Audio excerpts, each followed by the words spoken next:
Checkity check. Check, check, check. Maculio, thank you for coming by. I saw you followed. Appreciate that. Thank you, Misty. We got a check, check confirmation. All right, where's my volume at? Oh. Wait, how did you hear me? That's weird. The music wasn't loud. That's loud. Music is normal level. So we should be good. Let's test this. Hey, what's up, everybody? Happy NFTuesday. How are you now? Welcome, welcome, welcome. Happy Daredevil launch day.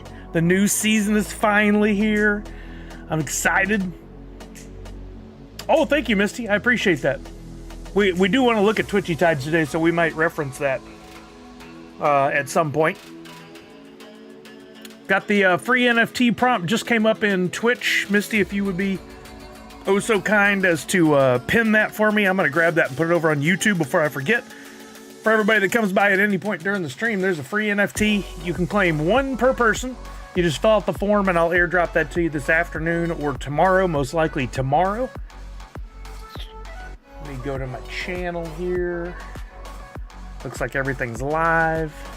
For me, I'm going to grab that and put it over on YouTube before I get the information for the claim form. There it is on screen. Oh, that's not good. I was tinkering around with the software yesterday and I may have caused some problems. That happens. All right, there it is on one of the YouTubes. We'll pin that. Then we'll go to the vertical. And we'll put it there. And we'll pin that. Beautiful. That's for everybody then. Maculio, I actually don't run the Scurvy bot on my channel, but we will play some Twitchy Tides in a little bit. So I'd recommend, if you can, have multiple windows open and you can have Twitchy Tides in the other and you can continue to play there and earn. You do earn Sully Bucks when you're in my stream, which is my own, what you call it? Not awards points. I just blanked on what you call it. Loyalty points for watching the stream. And then you can use those to enter certain games. Like we play the box game on Fridays. If we play video games during the stream, like if I play Fortnite or Rocket League or something, and we get some dubs, I'll give you additional points for that. And then if you play in the box game on Friday, you can win real deal prizes. For instance, yeah, Boba James, you can dig a hole if you'd like. It's not going to go anywhere. Recently, Chris VKC won that pop from the box game, a Pikachu Flocked 2020 Fall Convention, so that's kind of an old one. Recently, Chris VKC also won that. That was actually from the Squares game, the Superb Owl. Let's see. Ben Feldman won our Love-Hate prize pack that features this really cool enamel pin and one of these awesome retro rares enamel pin. And I got a bunch of other prizes that need to be shipped out. But those are just some examples. I also give away from time to time Funko sodas, other Funko Pops. So yeah, earn those points and then check back on Fridays for a chance to play in the box game. We'll be playing again this Friday. I'm trying to think about my schedule. I know Emerald City Comic Con is here in town this weekend. So Saturday I'll be going to Emerald City Comic Con all day. Friday should be a normal stream time. There is a chance I may go to Emerald City Comic Con on Thursday, and if I do, I'll do a live stream using my phone and the gimbal from out there at Emerald City Comic Con, so you guys can see the setup and maybe see Priscilla's booth and butts on things, and maybe we'll swing by, what is it called, Kaleidos? Ben Butcher's new company. Good morning to you too, Comic Zombie. How are you now? So I got some fun stuff planned today for NFTuesday, but the main thing is we've got the Daredevil themed, inspired NFT that says Nerds Unite. There's what it looks like. It won't have the black Nerdagon around it. It's going to be, I'm debating still if it's just a black sticker around the logo or a complete square. Either way, you'll find it in your wallet for free tomorrow. So Yeah, I'm excited, Darth Wacko. My wife Kelly, she is not normally a TV watcher, a series watcher. We like movies together, but she actually did watch Daredevil, the original series. I don't think all of it, but some of it. So I think I can convince her to watch it, no problem. If not, I'll be watching on my own time because I'm not going to be behind on this. Are we getting 3 episodes or just 1? I know one of the series is going to drop like 3 a week. Oh, it's the new Andor. I think this one's just 1 a week, isn't it? So we get 1 today. Bubba James says, Sully, I ran into Ben over the weekend. Always great talking with him. Oh, Ben Feldman? Nice. Or Ben Butcher. Ben Butcher, probably. 2 episodes tonight. I'm excited. I would have loved to have gone back and rewatched the original Daredevil series on Netflix, but honestly, it's a task. It's a real task. I haven't watched 0 Day yet, but I did watch a little synopsis about what it's about. Very interesting. I like the idea. I am currently watching High Potential, which season 1 just ended. Fantastic. The Rookie, because Nathan Fillion, who I'll get to see this weekend in person. Yes. I'm watching Severance. I'm watching I blank. There's another one. You like that, Will? I do too. I think it came out so good, Willibard, and that was the culmination of working with Jungle Bry. You'll notice the Nerdagon appears in several places around here, and then when I flip to this mode, here I am in the Nerdagon over in the corner. Oh, Reacher! I've been watching Reacher. Yes, I love Alan Ritchson and Reacher. It's so good. Yeah, I watched White Lotus season 1. Did not love it, but I loved some of the individual performances in it. I really, really like Steve Zahn, Alexandra Daddario. What's the blonde lady's name? Stifler's mom. I just blanked on her name. I love her in it. But overall, the show to me was like chaotic and very weird. I heard season 2 was better. I started it. I didn't like it. And then I hear season 3 is the best of them all. So I may give it another shot. Win or Lose has been surprisingly good too. That's the Pixar animated series. I don't even know anything about that. I gotta try that. Yeah, if you haven't seen it, Darth Wacko and anybody else, Alan Ritchson, who's the lead in Reacher and was in Titans, which I watched all those as well. He started his career in Blue Mountain State, which is on Netflix.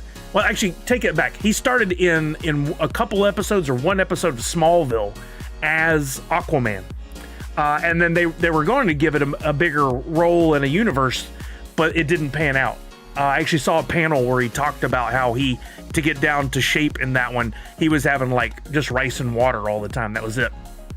But anyway, he really got his start with Blue Mountain State. And then they was just announced that a season 4 is in development with Amazon. They haven't done a new season in like 7 years or something crazy like that. So they're gonna bring his character back. But there's 3 seasons of Blue Mountain State. The first one is by far the best. Then they kind of trickled down. But then there's a movie about his character, Thad, I think it is, with Alan Ritchson starring in it. That was, it wasn't great, but he's great.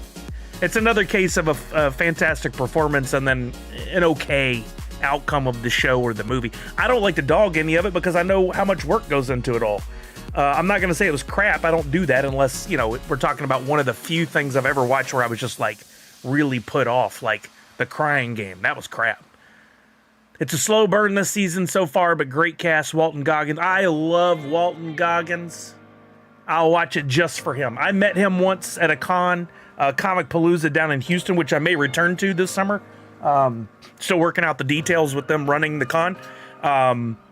He was such a nice guy. And I just think he's so incredibly talented. Drama, comedy, whatever. I love the GoDaddy ads now, the Walton Goggins goggles. So good. The only White Lotus I know about is the Simpsons episode, says Boba James. Was he in Ministry of Ungentlemanly Warfare? Yes, he was. Yeah, with Henry Cavill. That was really good. He's just a beast of a dude. He was also in the latest Fast and Furious movie. Did you see CW Aquaman pilot where it was the actor who played Green Arrow instead? Yeah, I did watch that once, long time ago. Oh, that's not working. I forgot. I changed the text color like an idiot. I was about to ask what one of your poo-poo flick series was. Yeah. Poo-poo movie of all time, the worst movie I ever watched was The Crying Game. Not because it was put together badly, but because I didn't like the content or the reveal. Happened to be on a first date when I saw that, so that wasn't good. So it was really more of a bad experience than a bad movie, but I chalk it up to being a bad movie. Bad series? Worst series I've watched? I don't know. Do you finish the series if it's horrible? I don't. I kind of just give up on them. Yeah, there you go. Comic Zombie was saying what I was thinking, or what I was trying to say too. Series is harder because you really need to watch it to determine if it's bad. Misty said, watch Conclave this weekend, loved it, and watching Paradise on Hulu. Don't know either of those. There's a lot of great content on the streaming services, and I think by far I think the best is Apple. If you guys don't have Apple, like the movies and shows they put out are just, you got Shrinking is out now with Harrison Ford. That's fantastic. They got that new movie The Gorge, which is good. I don't know anything about Conclave. What is Conclave? Let me check that.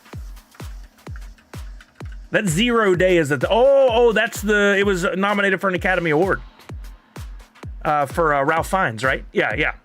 Got Isabella Rossellini, Stanley Tucci, John Lithgow. I love John Lithgow. Yeah, so I would watch Conclave. What's it on? Peacock? Yeah, I'd watch that. Have you watched the best animated film yet, Flow? No, I didn't watch it, but I did see a little how it was made today, and it was made using Blender and an AI processor that showed it in real time as they were designing it. Pretty interesting. Worst movie I ever saw in theater was Silent Hill. Was on a double date and we all hated it and almost walked out. Have you ever actually walked out of a movie? The only one I walked out of was Crying Game, and maybe there might have been one other. But what's up, Magic Mike? What's up, Buzz King? Paradise is so good and just gets better with every episode. Wait, what's Paradise? Paradise. Oh, yeah, that's the one where James Marsden is the president, right? Sterling K. Brown, I like him in some roles. Don't really recognize any of the other leads in this. No, wait, I recognize her. Julianne Nicholson. Her character is called Sinatra? That's interesting. Walked out of Inception, couldn't stand. Oh, I loved Inception, but that's a tough one because you can get lost in the details of that movie. Like you'd be like, well, where am I? Where am I even at right now? I walked out of Very Bad Things because my friends walked out. I was already in, not enjoying it, but I rarely walk. That was an interesting movie. Was that the one with Christian Slater and I forget who all else was in it? What's up, Funkin' Crypto? I haven't walked out of a movie, but I have fallen asleep. I have definitely done that. And I get mad at myself because that's a lot of money spent. But, you know, you go in thinking, I could do this, and then you're out. I don't think so. The reason I didn't walk out of Silent Hill was because the date was going well as we really clicked making fun of the movie. Ah, you had your own little Mystery Science Theater, huh? I was telling Kelly about that. She didn't know about Mystery Science Theater, and that because we were watching Love is Blind. It's a series, a reality series that she loves, and I find it very interesting. It's just at times it really drags, and some of the people that are on it say the stupidest crap. This one guy, instead of proposing to the girl and just saying, "Will you marry me?" he said, "Will you get engaged with me?" And we were both like, "Who says that? That's a red flag. Run away right now." She should have. It didn't work out. Hell, we sat through Midsummer. My friends wanted to bail. But I was like, come on, we're already here an hour and a half in. Yeah, at that point, you just finish it. We should do a Mystery Science Theater Nerd Unite get together. That would be fun. What would be the most fun is if we could just put a movie on and do it here. But we don't have that because we'll get striked for showing the movie. And I think Amazon shut down the ability to watch films through Amazon Prime here. I think that's shut down now. My brother and I did it a few times for movie retakes with an audience, but you all had to have Amazon Prime to participate. So I remember going on a date to go watch Stomp the Yard, and that girl seen Chris Brown, died in the first 10 minutes. We got up and went to another movie. Daredevil starts today. Anyone knows how many episodes will be released? That's what I was just asking the audience, Nadu. I think it's just 2, according to, I forget who said it. Let's see. Daredevil, Disney episode dates. Oh, here we go. Oh, they haven't even released the titles. Today we get 2. Next week 1. March 18th 1. Episodes 5 and 6 both come out on March 25th. And then episodes 7, 8, 9 are all TBA. To be announced. I have to sit through all those awful Fast movies because my friend is crazy. You stop that right now, Comic Zombie. Don't make me. No. You watch it. The Fast and Furious movies are an American treasure. They are an American treasure. You bite your tongue. You bite your tongue right now. There's a reason Tokyo Drift music plays on my stream. Prince Paradox, what's happening? There you go, Han. There's the man right there. You know, in real life, I follow him on Instagram now, and it's pretty amazing.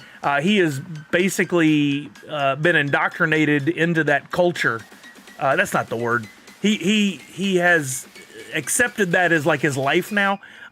Maybe that is the right word. I don't know. But anyway, he's all into cars and the fashion and everything. He's become like a spokesperson for all of the those badass cars, man. I love them so much. I'm the big guy who didn't fit in half those cars. I would love to have. I used to have a nice Honda Civic. I once wanted an SE, but I didn't get an SE. But I had a really nice all black Honda Civic with black rims and real dark tinted windows. I love driving that thing. Yo, thank you for the follow, Don Data Deluxon. How are you now? I built my own Fugu Z. There's no cursing here, Print. I'm just kidding. What is a Fugu Z? Prince Paradox, it's possible. It's very possible. I didn't know if he was or not before, but he is definitely. Finally?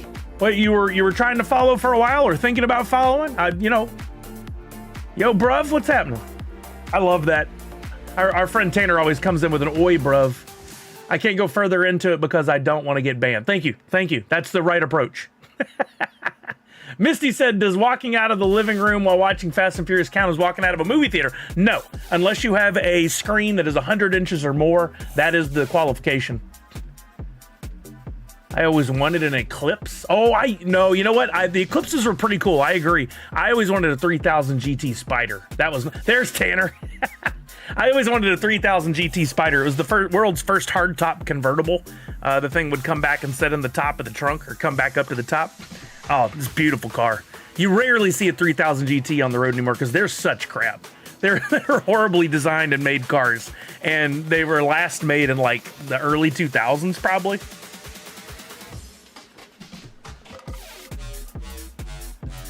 Best computer and screen in town right here. Oh yeah? Well, I'm happy for you. Texas, so Sully's car looked like the souped up black Civics in Fast and Furious. Used to drag race in a past life? No. Closest I ever got to driving like any of the Fast and Furious, well, 2 instances in my life, but 2 times in my life. One, I actually, long story, I hope the statute of limitations is out on this now. I had a really crappy Ford Tempo in high school, and a buddy of mine and I used to try to race each other from point A to point B. We were idiots. We shouldn't have done it when we were like 17. So we'd leave a movie theater and try to see who could get to his house the fastest or whatever. And then, oh yeah, Prince Paradox?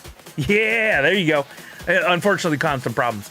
No, it's not a felony. So anyway, we were racing to his house, and his house was off the freeway quite a bit, down a dark road that narrowed from 2 lanes to 1 right after this light. We got to the light, we're side by side. No, I was in front of him, and I wanted to stay in front of him. And there was a random guy, or 2 guys in the car next to me. When the light turned green, I gunned it, and so for some reason did the guys next to me. They didn't know it narrowed into 1 lane. I ended up running them off the road and almost into a ditch. They were fine. Their car was fine. It was just an almost sort of thing. And they were pissed. So they're chasing me. They literally are gunning it and trying to get around me, and I'm like, I gotta lose these guys. So in this crappy Ford Tempo, I take off, and I'm going, and I'm like, I'm not gonna drive to my buddy's house and take the problem to his house, his family, and his dad. At least I thought that in the moment. So I turned down another road and then turned down a road into an area where construction was being done on new houses. And I'm gunning it down only to realize that's a dead end and a wide open field with no lighting and no other people. I made a bad decision. So I turned the car around and I'm gonna get out of that neighborhood, and here they come. And I'm like, I'm playing chicken with these fools. I don't know why I thought that was a good idea. So I gun it and I'm going right at them, and they turned off and I didn't. That life could have ended very differently right there. I got to the end of the neighborhood, turned left, went down, turned into the next neighborhood that was also construction, gunned it in there where there were no other people. I found a house that was half built with the garage door open, and I pulled up in the driveway in the garage, turned everything off, and got down, and they drove right behind me and didn't see my car and left me. I waited like 10 minutes. I went over to my buddy's house. I had already called him. I think I called him. No, I didn't have a cell phone at the time. I got there, and his dad was so cool. I told his dad, I was like, some dudes are chasing me. Can we pull my car into your garage? He's like, absolutely. So pulled it in the garage, went in the house. They never found me. It was dumb. I shouldn't have done any of it. I was 17. 17-year-old boys do a lot of dumb crap, in case you have kids. Never told my mom that story. And if she came by the stream, she wouldn't she wouldn't say anything anyway. Comic Zombie says, closest I ever drove like Fast and Furious was when I was zooming home and changed lanes into an intersection. And someone on the other street made a turn onto my street. Uh-oh. And I lane split between it keeps jumping. God dang, I hate that. No contact. I drove super cautious almost immediately after. There you go. You recovered. Prince Paradox says, I almost killed a guy. Oh, God. Don't write that. That in a canyon. But I wasn't racing. I just knew my way home. I was on Honda Insight at the time. This was early 2000. You be careful out there, Prince Paradox. Oh, everybody's stories. Peking says, I once drag race from one light to the next in a 10-plus year old Chevy Celebrity. What is a Chevy Celebrity? Filled with 5 people, all of us, and the 2 people in the other car were dying laughing when I caught up to them at the next light. Right, Walking Miracle? She won't be here.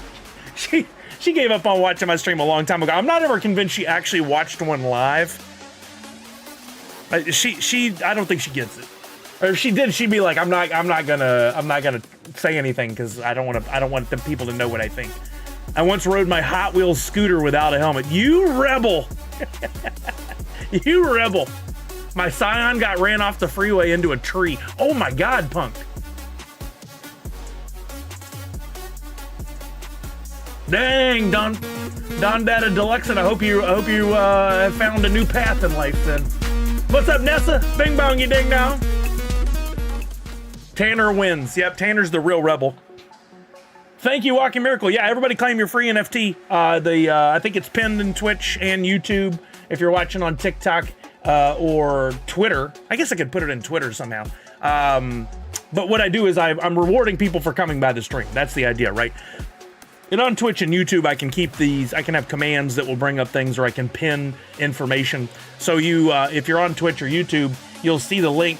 You fill out the form, and then tomorrow you get your free NFT. And then this week, I'm probably not going to do blends. I might do a blend. We'll see. I got a busy week schedule with some other things I'm working on, and like a doctor appointment, and for the dog. I did mine last week, and a few other things. I may not have time, but I also really would love to see Hoot in a Daredevil costume, so I might do it. We'll see.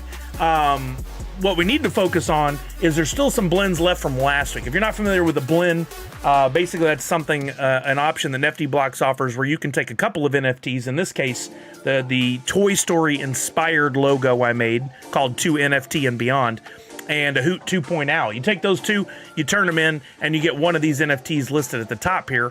I'll bring up the grid for them so you can see them all. There is still a 1-of-1 left in there. Out of the 26 blends that are left, there's still 4 concepts. 15 of Hoot in the shirt, and 6 of Buzz Hoot-Ear, the cow's play. Now, I know this doesn't look as exciting as the other blends because you have basically a better than 1 in 2, like a 60% chance of pulling Hoot in the 2NFT and Beyond t-shirt. But Every single blend that is completed is a raffle ticket for a chance to win I know, right, Peking? That'd be perfect. Every single blend that you do is a raffle ticket for a chance to win a very special one of one, literally with artwork I won't feature anywhere else. I won't use in any other way. It's only in that one of one NFT featuring Buzz Hootier. You can see the art for it down here in this bottom right-hand corner. It's very tiny, but you can see it. If you want a chance to win, you got to do the blends, and we have to sell out the blends. If we don't sell out the blends by Friday, that one of one NFT never gets minted and never goes into anyone's hands, their wallet. So if I take a breather off the other blends and let you guys have until Friday, maybe this will get completed. That's up to you. Totally your call. Some people are getting the Twitchy Tides t-shirts and stuff. Who said that? Nadu. Nice. Very nice. Prince Paradox, he's furthering the story. Oh, geez. The tree, hit a tree story. Let me check. I did a few more blends after that tweet, says Walking Miracle Nadu. Yeah, still 26 of these blends left. We got to get them done by Friday to unlock that 101. The other blend from last week is already completed, so we'll be doing at least one of one giveaway. We might work that in today's stream. If not, we'll do it Friday. Sports Technology Keith, Tier 1, 28 months. Nessa, Tier 1, 55 months. Thank you. I appreciate there was the Tokyo Drift we were just talking about. I appreciate the subs. Thank you for your time, for your love. Comic Zombie said, I accidentally ruined relations in my family. I accidentally slid into my uncle's back because I couldn't turn, damaged his kidney, and we offered to help with medical bills, but he went forward and sued us for a lot. Like I intended to injure him. Oh, man. That's rough. That's real rough. That's exactly what Prince Paradox wrote. That's rough, man. Yeah. Oh, man, that stinks. Family can be very interesting. I've been blessed that mine's been good, and we haven't had those kind of shenanigans. My ex's family got into big fights over some property that was willed to different people in the family. They thought they deserved more or less, depending on who they were. And that turned into a big multi-decade thing. It's like, if somebody dies and leaves something to somebody, you either get something or you don't. You walk away from it. That's it. What's up, Red Ranger? Only missing the Sheriff concept to be blend complete. Oh, nice, Nadu. And there's 10 of those. That's fairly easy to get, right? I haven't looked at this in a while. You know, if you go over to the market and feature and look at Nerds Unite, what's up here recently? Some old logos. There's San Diego 2022. There's a Hoot. And a Universal Ghost shirt. I don't know if I have 2 of those because that was for the NFT rally. Oh, some of the stream exclusive preview nights from this past year. The logo I'm wearing on this shirt, the Mario inspired logo, Mario Day 2024. Some of those are up for sale. Ooh, what? There's an old school, one of my first NFTs I ever made that looked like the Funko NFTs. You can usually find stuff pretty cheap on the secondary market, especially for the old Hoot styles when he was just a round boy. I'm not nearly as proud of that work as I am. Oh, there's some of the old X-Men inspired logos. One of the Matrix inspired blends. Yeah, there's some old stuff out there that you can still pick up. The first blend sold out where it was Sheriff Hoot, the Hoot Lightyear, Buzz Hootier, has not sold out yet. That one we need to sell it. There's 26 left in order to unlock that other one of one. Keezy, 57 months, Tier 1. Appreciate you. Here's since the very beginning. You love the little round Hoot. Well, Misty, you can still pick them up cheap if you need to complete your collection. Speaking of completing your collection, let's jump to this. I've been working something I wanted to do for a long time, but I didn't have the money to hire a developer or a coder. Our friend Dan Asker from the Twitchy Tides community has offered to help, but I don't want to offer him something that's a sad offer or try to get him down to not spending any money, because I respect him and his time. But I've been watching as ChatGPT has gotten better in AI, and so I took a stab at something here, which I'll drop the link if anybody wants to test it. I've done some work, and it's better now. Could we have this week's logo on a black shirt or hoodie instead of a blend this week? Okay, that's a good request. I'll see what I can do on that. Let me make a note. Where's my to-do list? I know I had one thing on my to-do list. No, I already finished that. Let me put this on a post-it as my to-do list. And then I'm going to share this and talk to you guys about this Nerds Unite Us tracker tool that I've made. I'm pretty proud of what I've developed so far. There's still a lot of work to be done, but Daredevil inspired NU logo shirt. Okay, I put it on my list. Ajir Funko has Dexter Pops coming later this month. I saw something about that, yeah.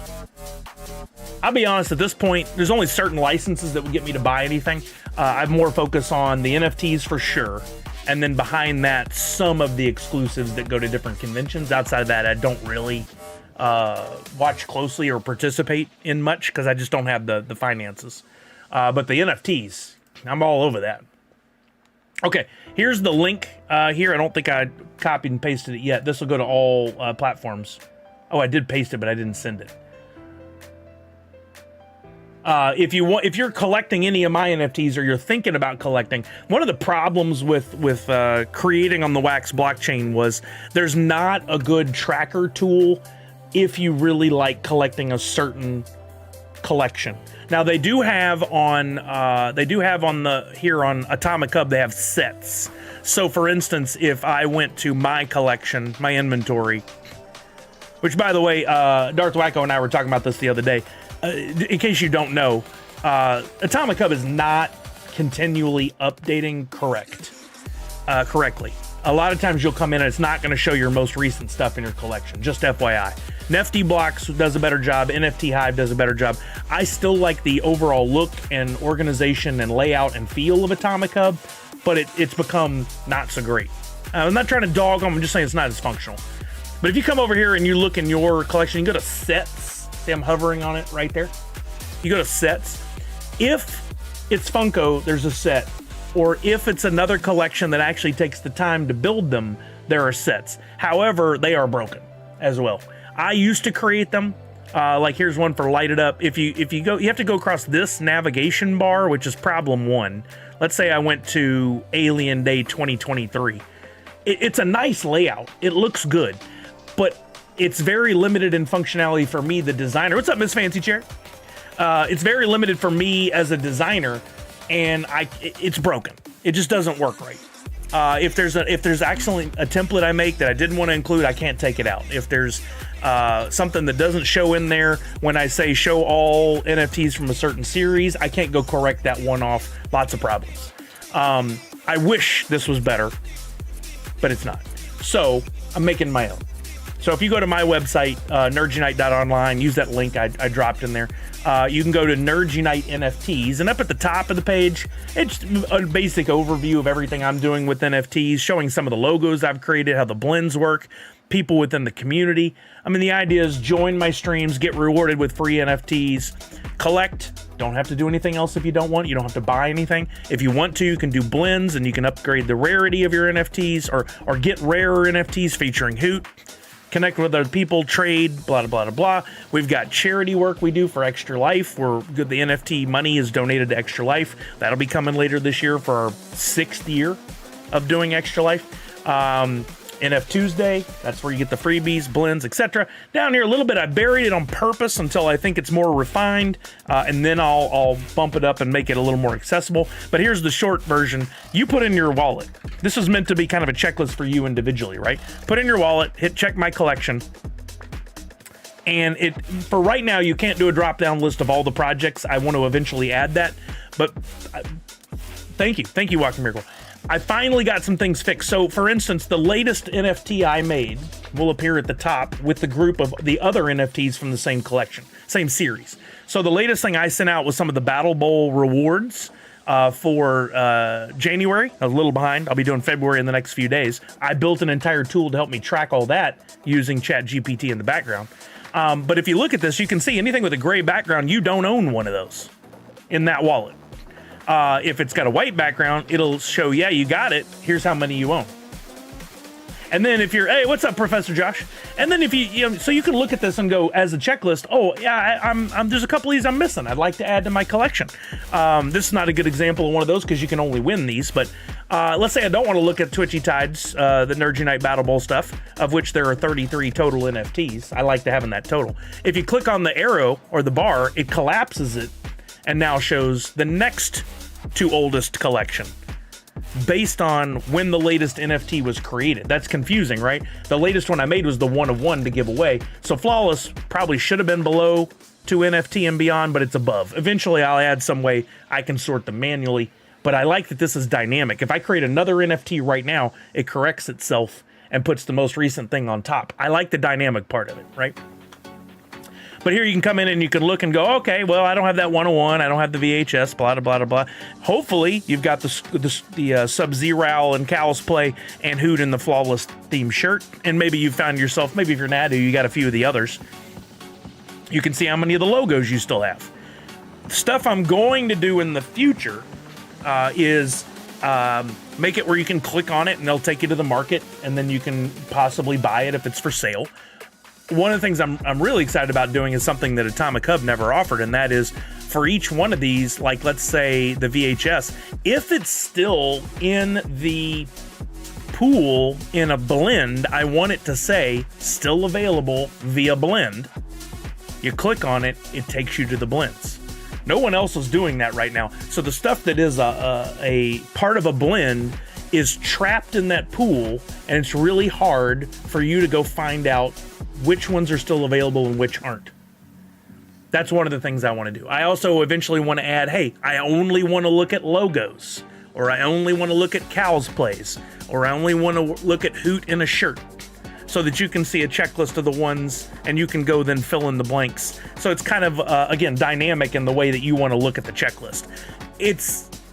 To get to this part took quite a few hours of using ChatGPT and talking to it, but hopefully it's at least helpful to you guys for right now in the state it's in, and it will get better over time.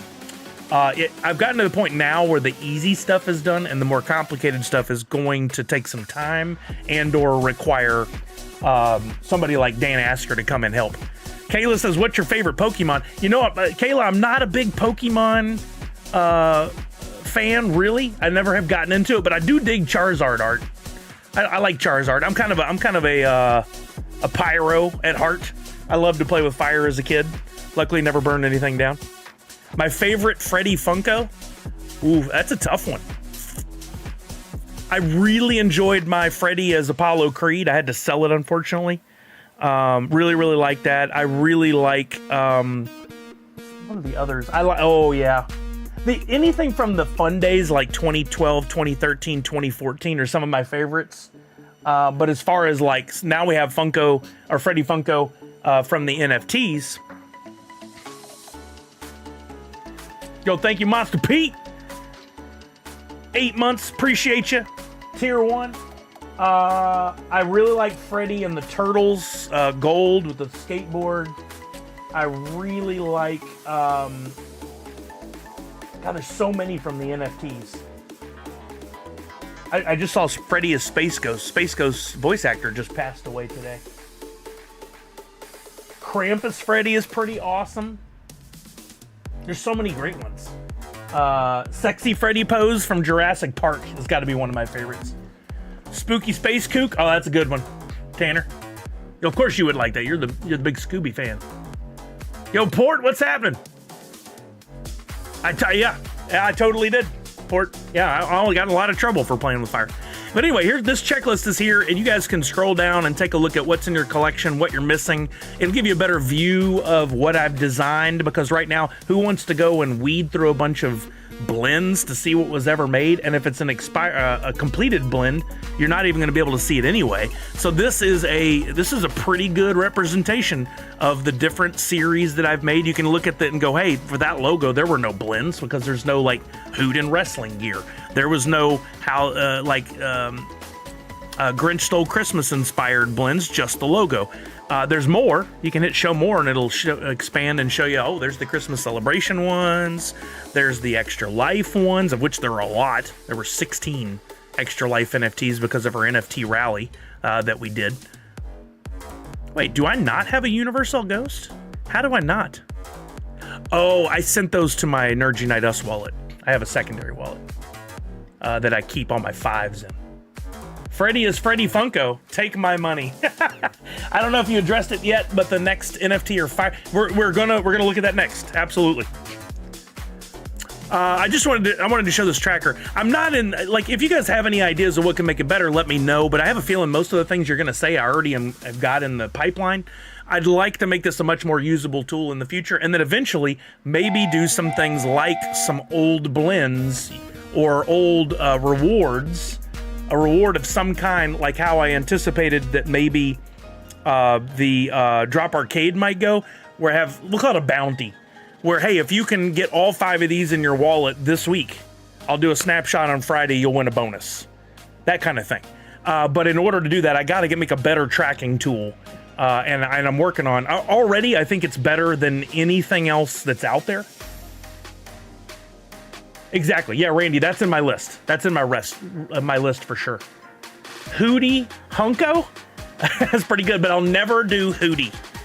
Because I don't like, it's too easy. It's too on the nose. Freddy Funko as Hoot, then we've made it. Well, never gonna happen. Never gonna happen. I actually got a like from Drop this week, which was exciting. Anything that helps us facilitate trades. I don't know. One thing I did think about was if there's something on here, like if you guys know on Atomic Hub, you can set a friends list. I don't know if that as part of the API can work to do what I would like, but it would be really cool if you could say right here, friends that own this or something, or you could click on that and then maybe over on Atomic Hub, you could see that. That's way down the road so that you could go look at possible trades with people. But yeah, that's way down the road. Yeah, I mean, you can check other people's wallets. Like I said, Nerds Unite Us is another wallet that I use to collect my 5s. It's all on the blockchain. None of this is surprise. None of this is hidden. It's all on the blockchain. So, like, look, I moved my 5s for the Cows Play, the shirt, and the logo over there. I have one of each. I do that on each drop. The Cows Plays and the shirt, I keep the mint number 5 for myself. But I don't keep it for the mythic cards or any of the other ones, the concepts. Those I want you guys to have, and if I'm lucky, I'll pull it off the market later on down the road. But you can see what's all in that wallet. I could look up, I don't want to embarrass anybody or call anybody out, but thinking of a wallet I know, I can look at Nadu's. We can see what all he's got. His is probably much more impressive. Oh, he's got a few trophies from... is this February? Yeah, he's got at least I can tell by looking at this. When I do the February awards, he's got at least one podium. That's kind of cool way to look at it. Look at that. He got a mythic Sub-Zero. He got 2 concepts on Flawless, and look how quick that is too. It's so fast to load. Look, he did great on the 2 NFT and beyond. He got 2 101s. Because he got the 101 and he won. No, he got both those came from blends. He got a mythic of Buzz Hootier, but not. See, here's one of the problems I got to fix. That one was a bad template. And so I've got to write into the code a way to exclude templates that have 0 minted. But I haven't gotten to that point yet. That will eventually not show there. Wow, he really is just missing that concept right there. If anybody has the Sheriff Hoot concept, you might be able to work out a trade with Nadu. He's got quite a few of the Cows Plays. They're devout. There's the way you do it. Oh, I'm going to write that down. That's fantastic. I don't know. I don't think I'm going to be doing blends this week, Randy, just because of time. But I might. I don't have enough time to do a full blend. I might do something simpler. Oh, nice, Walking Miracle. Yes, now if I can stake the entire NU collection, I can get something every week. So, Nadu, that is a... I know I talked about it a lot. At one point, I wanted to do wax DAO staking or something of that effect.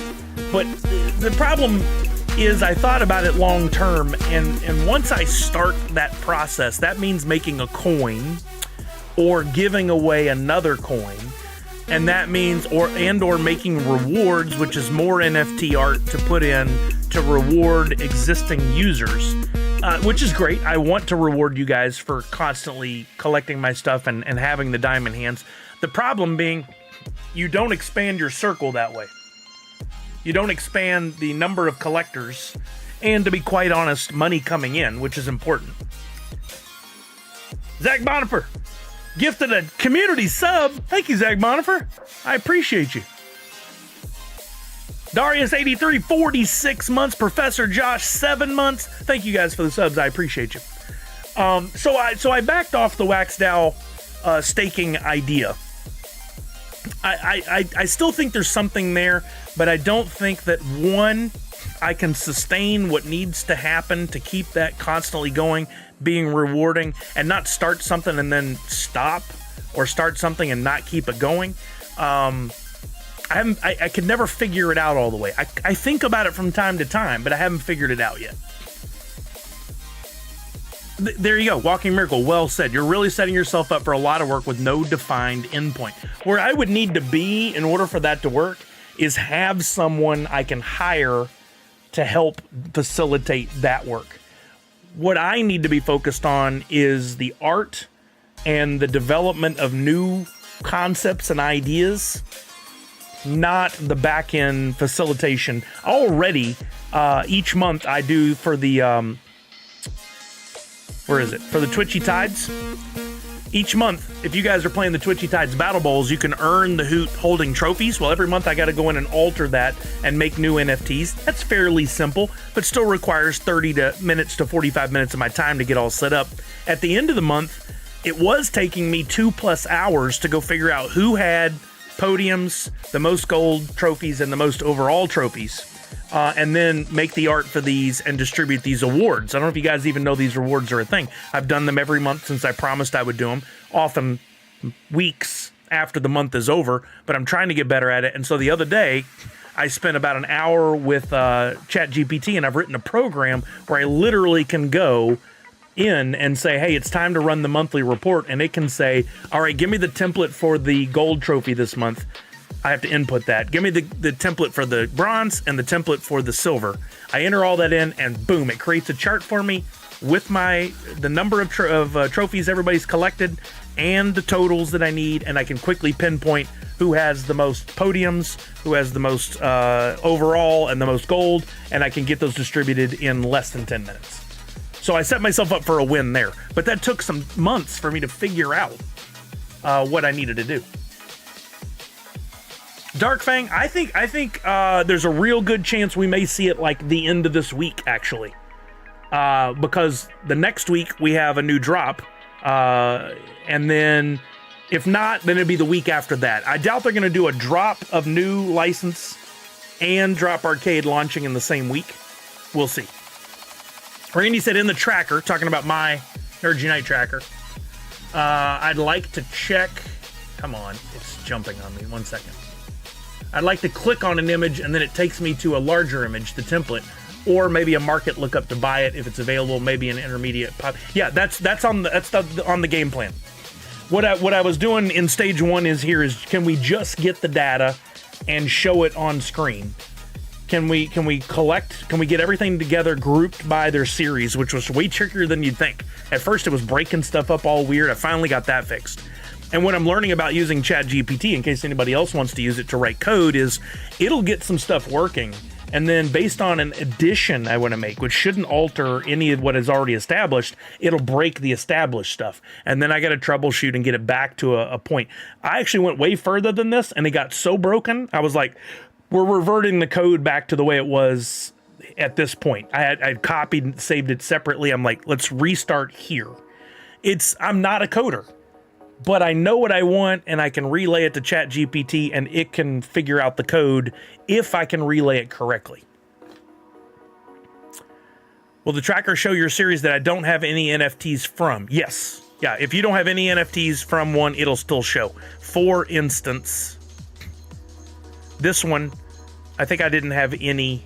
No, I may have had them from my other wallet. Eventually, I want it to be a drop-down list so you can go to a certain series if you want. Let's see if there's any that I don't have any NFTs for. Oh, good. I don't have any of these, and it still showed. I don't have a single one of 2 NFT and beyond in my wallet.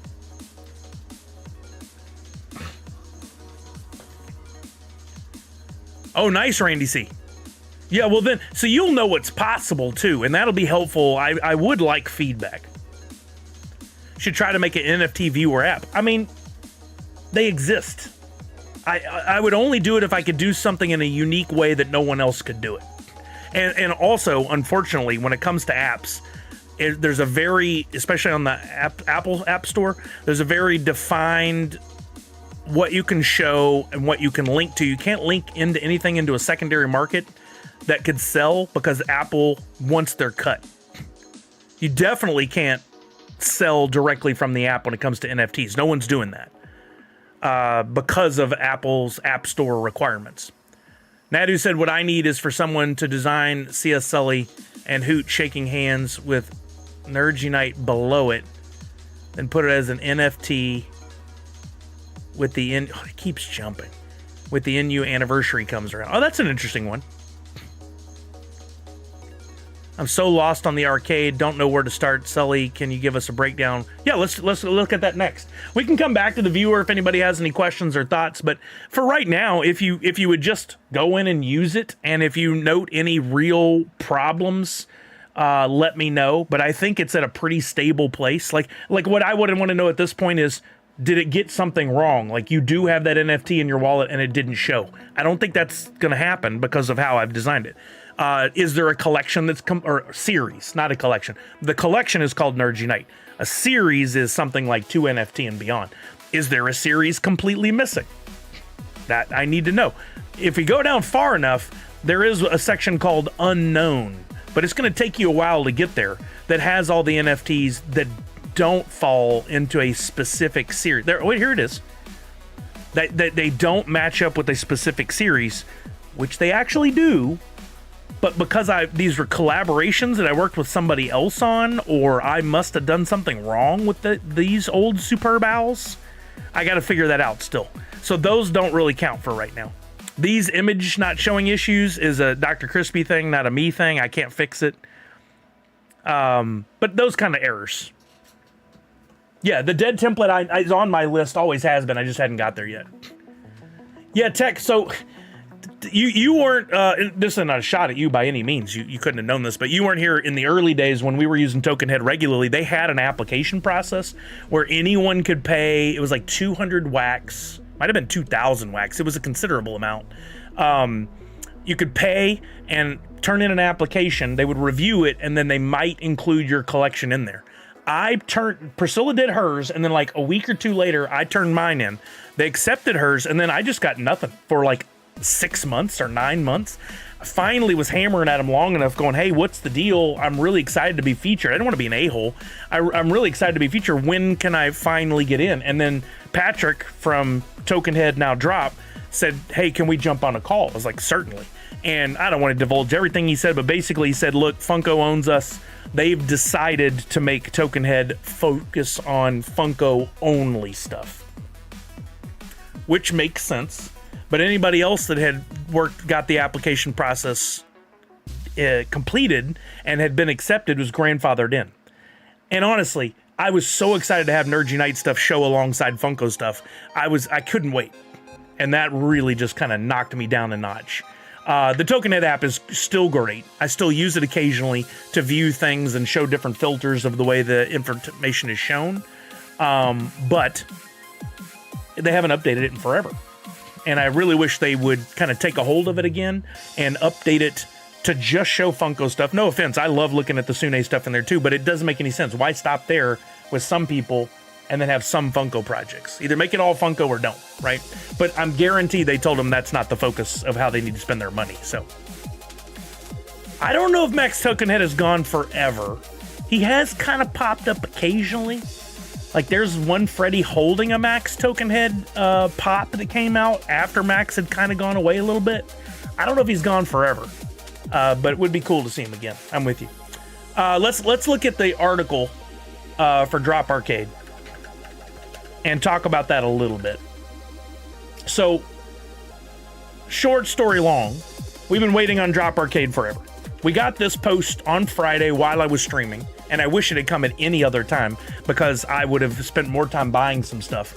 The question as it stands right now, before we dive into the details, is: have you missed the window for season 1? I don't think that's the case. I don't think we've missed the window, but we have missed the bargain basement deals. I scooped up a ton of those before Friday's announcement about this, and while streaming in the hour afterwards, I scooped up a lot of good deals. But here's the details, and we still don't know them all. I feel like there's still some other information to come, but basically the idea from what we've read and from the answers provided on Drop by Patrick and the team was: you have NFTs in your collection, in your wallet. If they have already gone through the snapshot, I think maybe all the way through through redemption. If they've ended all the way through redemption, meaning the snapshot, you got your coins, you turned them in. It's done. No more turning in coins. Then those NFTs become eligible for Drop Arcade. You will, at some point in some page, go in and elect to convert the NFTs in your wallet. Certain ones, not all. You'll choose what you convert, and you'll get points for each of the NFTs that you convert. There will be a leaderboard for points, and if you make the top 333, you will, and this is going to be 3 months long, this first season of the game. 3 months long, starting this month. If you can make that top 333 at the snapshot at the end of that 3 months, you will get a coin to get Freddy Funko as a drop monster, physical pop, delivered to you. Well, Willibard, I kind of agree, but also this is just season 1. I think, this is speculation on my part, I think season 2, season 3 are going to look different. Points could be different for the NFTs. Which NFTs are eligible could be different. I think they're going to mix it up. They're getting a lot of backlash right now, or feedback that also just happens to be backlash from people who are like, it's unfair, it's just for the people who are like flippers and whales and nobody else can participate, blah, blah, blah, blah. It's not true. If you were paying attention in all the months I've talked about it and hearing my theory, you could have been buying and you would be eligible and probably competitive in season 1. If they mix it up in season 2 and they say, hey, this month only NFTs from these collections will be eligible, or only legendaries will be eligible, or only coins or series, as they call them, will be eligible. They can mix up the rules however they want. So while you may not be competitive in season 1, you may not get enough points to land in the 333, you might very well be able to do it in season 2 or season 3. The quitter mentality, just because you think you may not be eligible, is not going to benefit you, so why do it? Red Ranger says, I was looking on Pop and Stock on leaderboards and the people that have like 30 royalties of one set alone, and I'm just like, yeah, I don't have a shot this round unless people go crazy on burning. So, and there's the other thing. You may not be competitive in the 333, but let's think about what this looks like as we get closer to the end of the 3 months for season 1, right? Park that. I'm going to come back to it. Let's talk about the points real quick. I'm going to scroll down. All NFTs that meet the requirements of these rarities, there are a few exceptions written down below. It's outlined and very clear, I think. As long as the collection, the drop, has gone through and completed redemption. That's important. You won't be able on day 1 to use your Toy Story or Beetlejuice, probably. No, Beetlejuice might be eligible. Let's look at Pop and Stock's website in conjunction with this. On day 1, you won't be able to use Always Sunny, Festival of Fun, Adventure Time, Dark Valentine, Toy Story. But as the 3 months of the game go on, those might become eligible as they close redemption, right? Okay, here's the points for eligible NFTs. If you want to burn a 101, which is silly and, in my opinion, a bad idea, you get 100,000 points. Funkoween 2 will be eligible at some point in the 3 months. And all you're concerned about is when the snapshot at the end takes place. You need to think about those parameters in case you're shopping. I bought a lot of Funkoween 2 because they were dirt cheap, and I'm playing the long game. I might go into season 1. I might sit out entirely and wait to see what happens, and more on that again in a minute. Let's look at points. Mythics. There's only 499 of each of those. 2,000 points apiece. That's a big drop-off, but it makes sense. The only thing to me that doesn't make sense is the series coin. That's kind of where Drop Arcade gets its name from. There are more series coins than there are of any of the NFTs on this list, with maybe the exception occasionally of commons and uncommons, yet the series coin gets a lot of points. I dropped the ball. I didn't think the series coin would get that much love. It did. They get to set the parameters and the rules. They did it. I failed on that part. You can still pick up coins, though. All is not lost. It's not over. You just have to play the game and figure out, can I make that 333? Which is going to take 3 months to figure out total. I don't think I'm going in on day 1 with anything, much less day 40 with anything. I'm going to sit back and watch, as I think a lot of people probably are. Grail's worth 1,000. Royalties, which is not a complete royalty set, it's just the royalty NFT, because you can't turn in a whole royalty set. You can only turn in the royalty NFT. Those are still available to buy on the market. 500 points. Legendaries are 250. The series coin, as I just mentioned, 200. Ultras are 80. Epics are 50. Rares 16. Uncommons 10. And commons 8. Now, when you look at this list, most people gravitate towards the top and go, well, I don't have a lot of mythics, one-on-ones, grails, or royalties. I'm out. Quitter mentality doesn't do you any good. I did the math early and looked at the bottom of the list, and I was scooping up rares for a penny and 2 cents. And if you add up the number of rares I got for $1, that's like 1,600 points that I was getting early on, which is better than a grail that people were spending $4 or $5 on. So I hammered that rare, I hammered uncommon, and I've been getting after common for months. I don't know how many points I have right now, but I have 16,000 NFTs. No, 15,000 plus NFTs. I think I can make the 333 in the first month, but here's the other part, and I said to hold on. As people turn in these NFTs and burn, what happens? Your supply decreases. As we get to the end of the 3 months, and there will be a clock countdown timer, we're going to know when this thing's going to end down to the second. The demand will most likely increase. And what we're always talking about, every single stream, I say it's a supply and demand game. At first, people are going to burn a bunch, and they're going to get their points, and they're going to raise up in that to that 333, and then they're going to sit there and watch and see what happens. There's going to be a whole bunch of big brain people waiting until the last week or even the last 24 hours to make their move, and then they're going to dump all that, get a ton of points, and jump up in the 333 and push a bunch of people down. That's going to hurt because you burned for nothing. Those points don't transfer to a future month. They don't do anything for you. It's going to be really interesting to me. I'm surprised, if anybody, how many people are going to actually burn in week 1. I don't think there's going to be a lot, but some people will do it, right?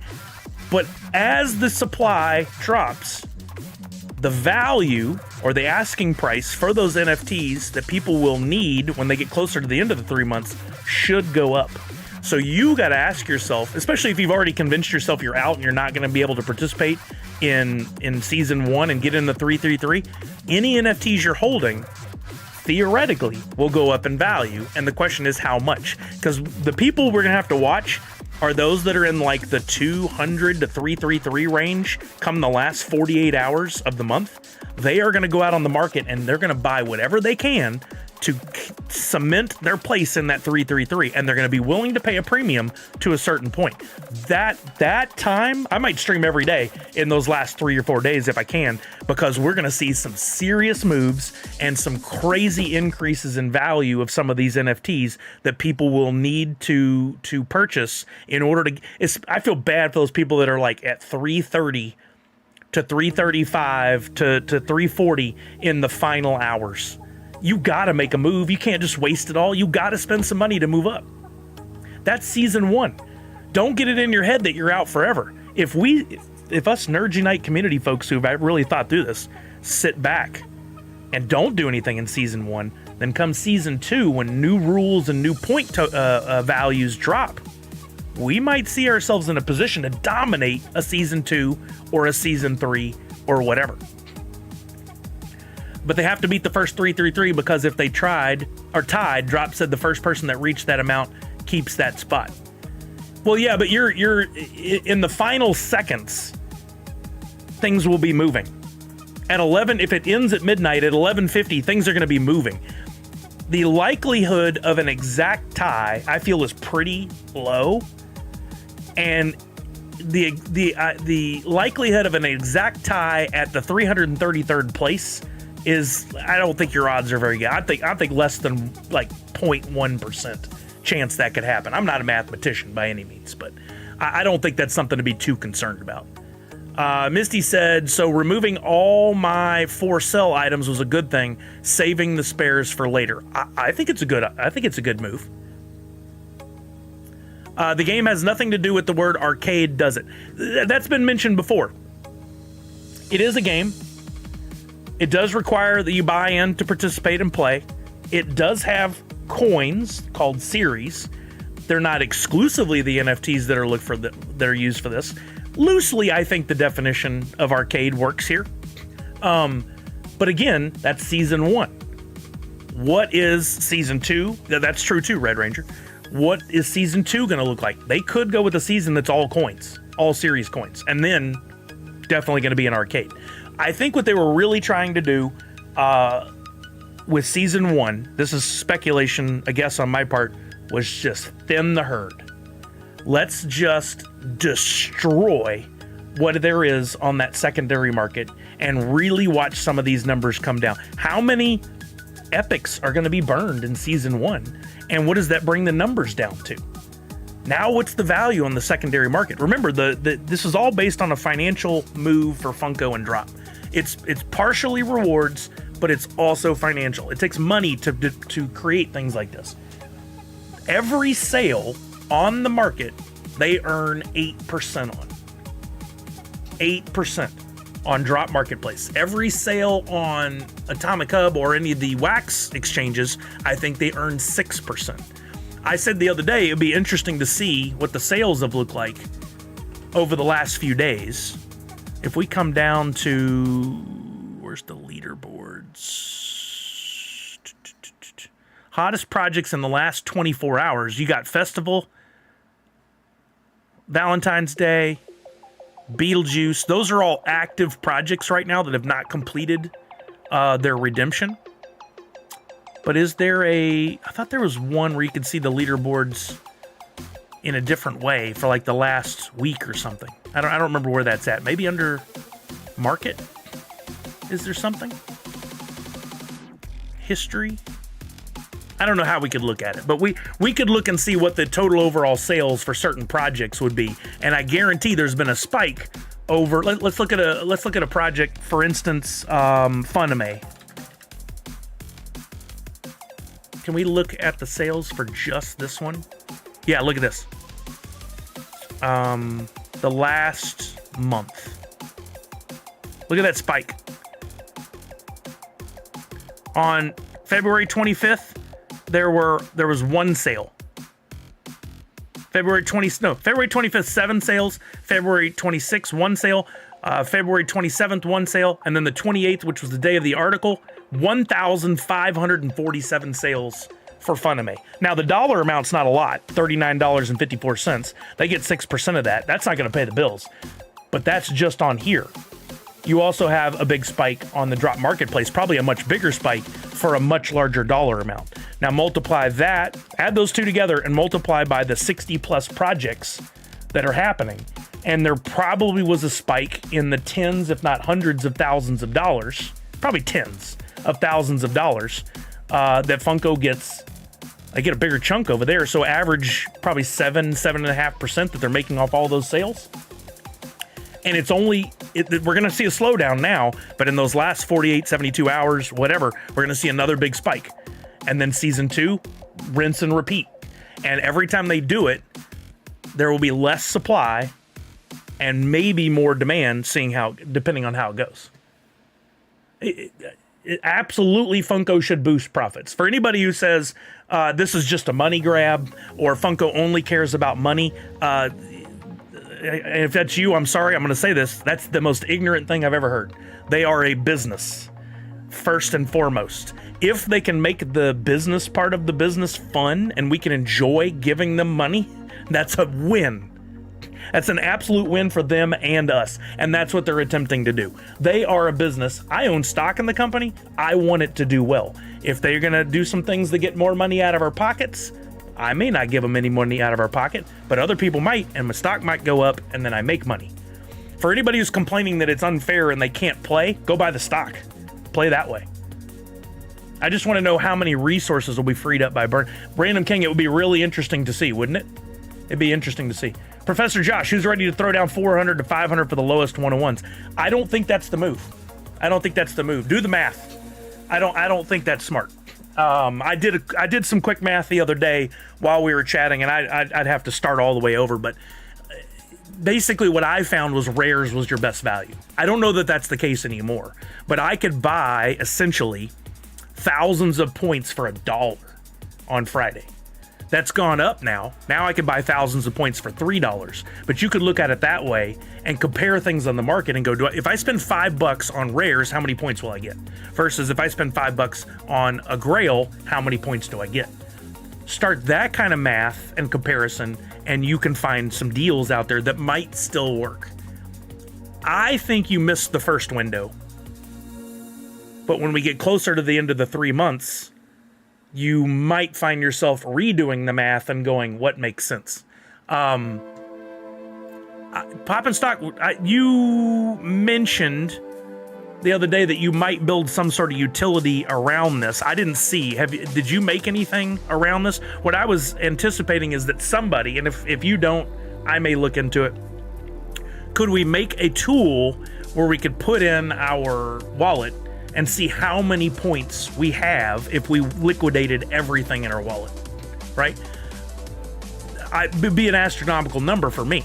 Could that give me enough of a gauge to know if I'm going to be in that 333? I don't know. I won't know for a while. Exactly, Red Ranger. You two ways you can play this game. Hold NFTs and then buy more NFTs to get into the top 333, or hold NFTs, buy NFTs to get your Fort Knox established so that you can sell and make money off those who are going to be in the 333. Pop and Stock, that's what I was debating. That's what I was wondering. Yeah. Fair enough. So I think individually you could probably go in and do a little math yourself and go, look, if I have this many NFTs, likelihood is that 60 or 70% are commons. You could break it down and you could do some rough math. But Chuck said, I'm going to hold until there's a Freddy I really want. I think that's a smart strategy.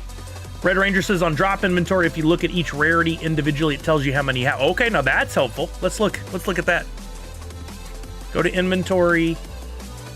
Go to, can I select all, or does it matter? Just filter. I'm looking at all by default. If I filter just rares, yeah, I have 2,506 rares. So you could build a quick little spreadsheet and plug in those numbers. I have 1,536 epics. I have 4,056 uncommons. I have 10,000. Oh, nope. I have 6,145 commons. You could use that real quick and put that into a spreadsheet and determine your points. That wouldn't be too hard to do. I could calculate it for a few accounts, but if plenty of people are curious, it will bust my API rate call. But Drop said that you'll see your point potential. Oh, okay, so they're going to show that in the app. Now, the only that's helpful if you're looking at your individual point potential and then you're looking at the leaderboard. But how many people are going to be holding back and hitting in that last 24 hours? That's where it's all going to happen. Everything in the first month is like whatever. You might see yourself on the leaderboard. That's great. But where are you going to be 2 months in, 3 months in?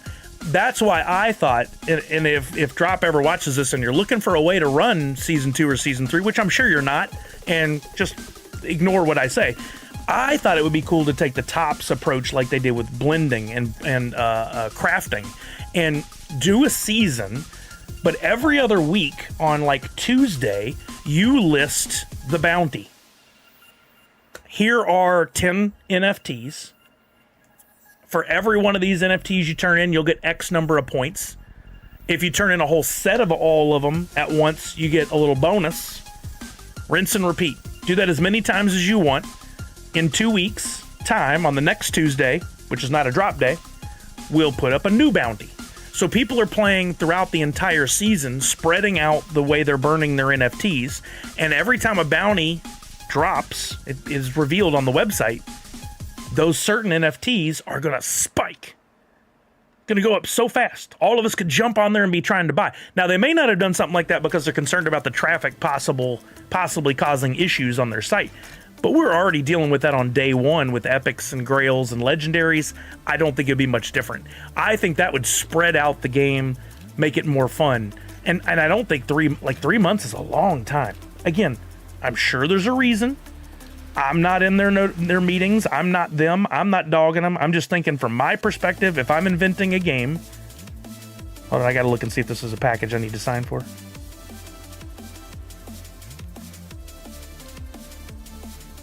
Oh, I think that's like our Orkin guy. I can ignore that. I think this game lends itself, for those who are thinking about it, to only being truly competitive in the last day.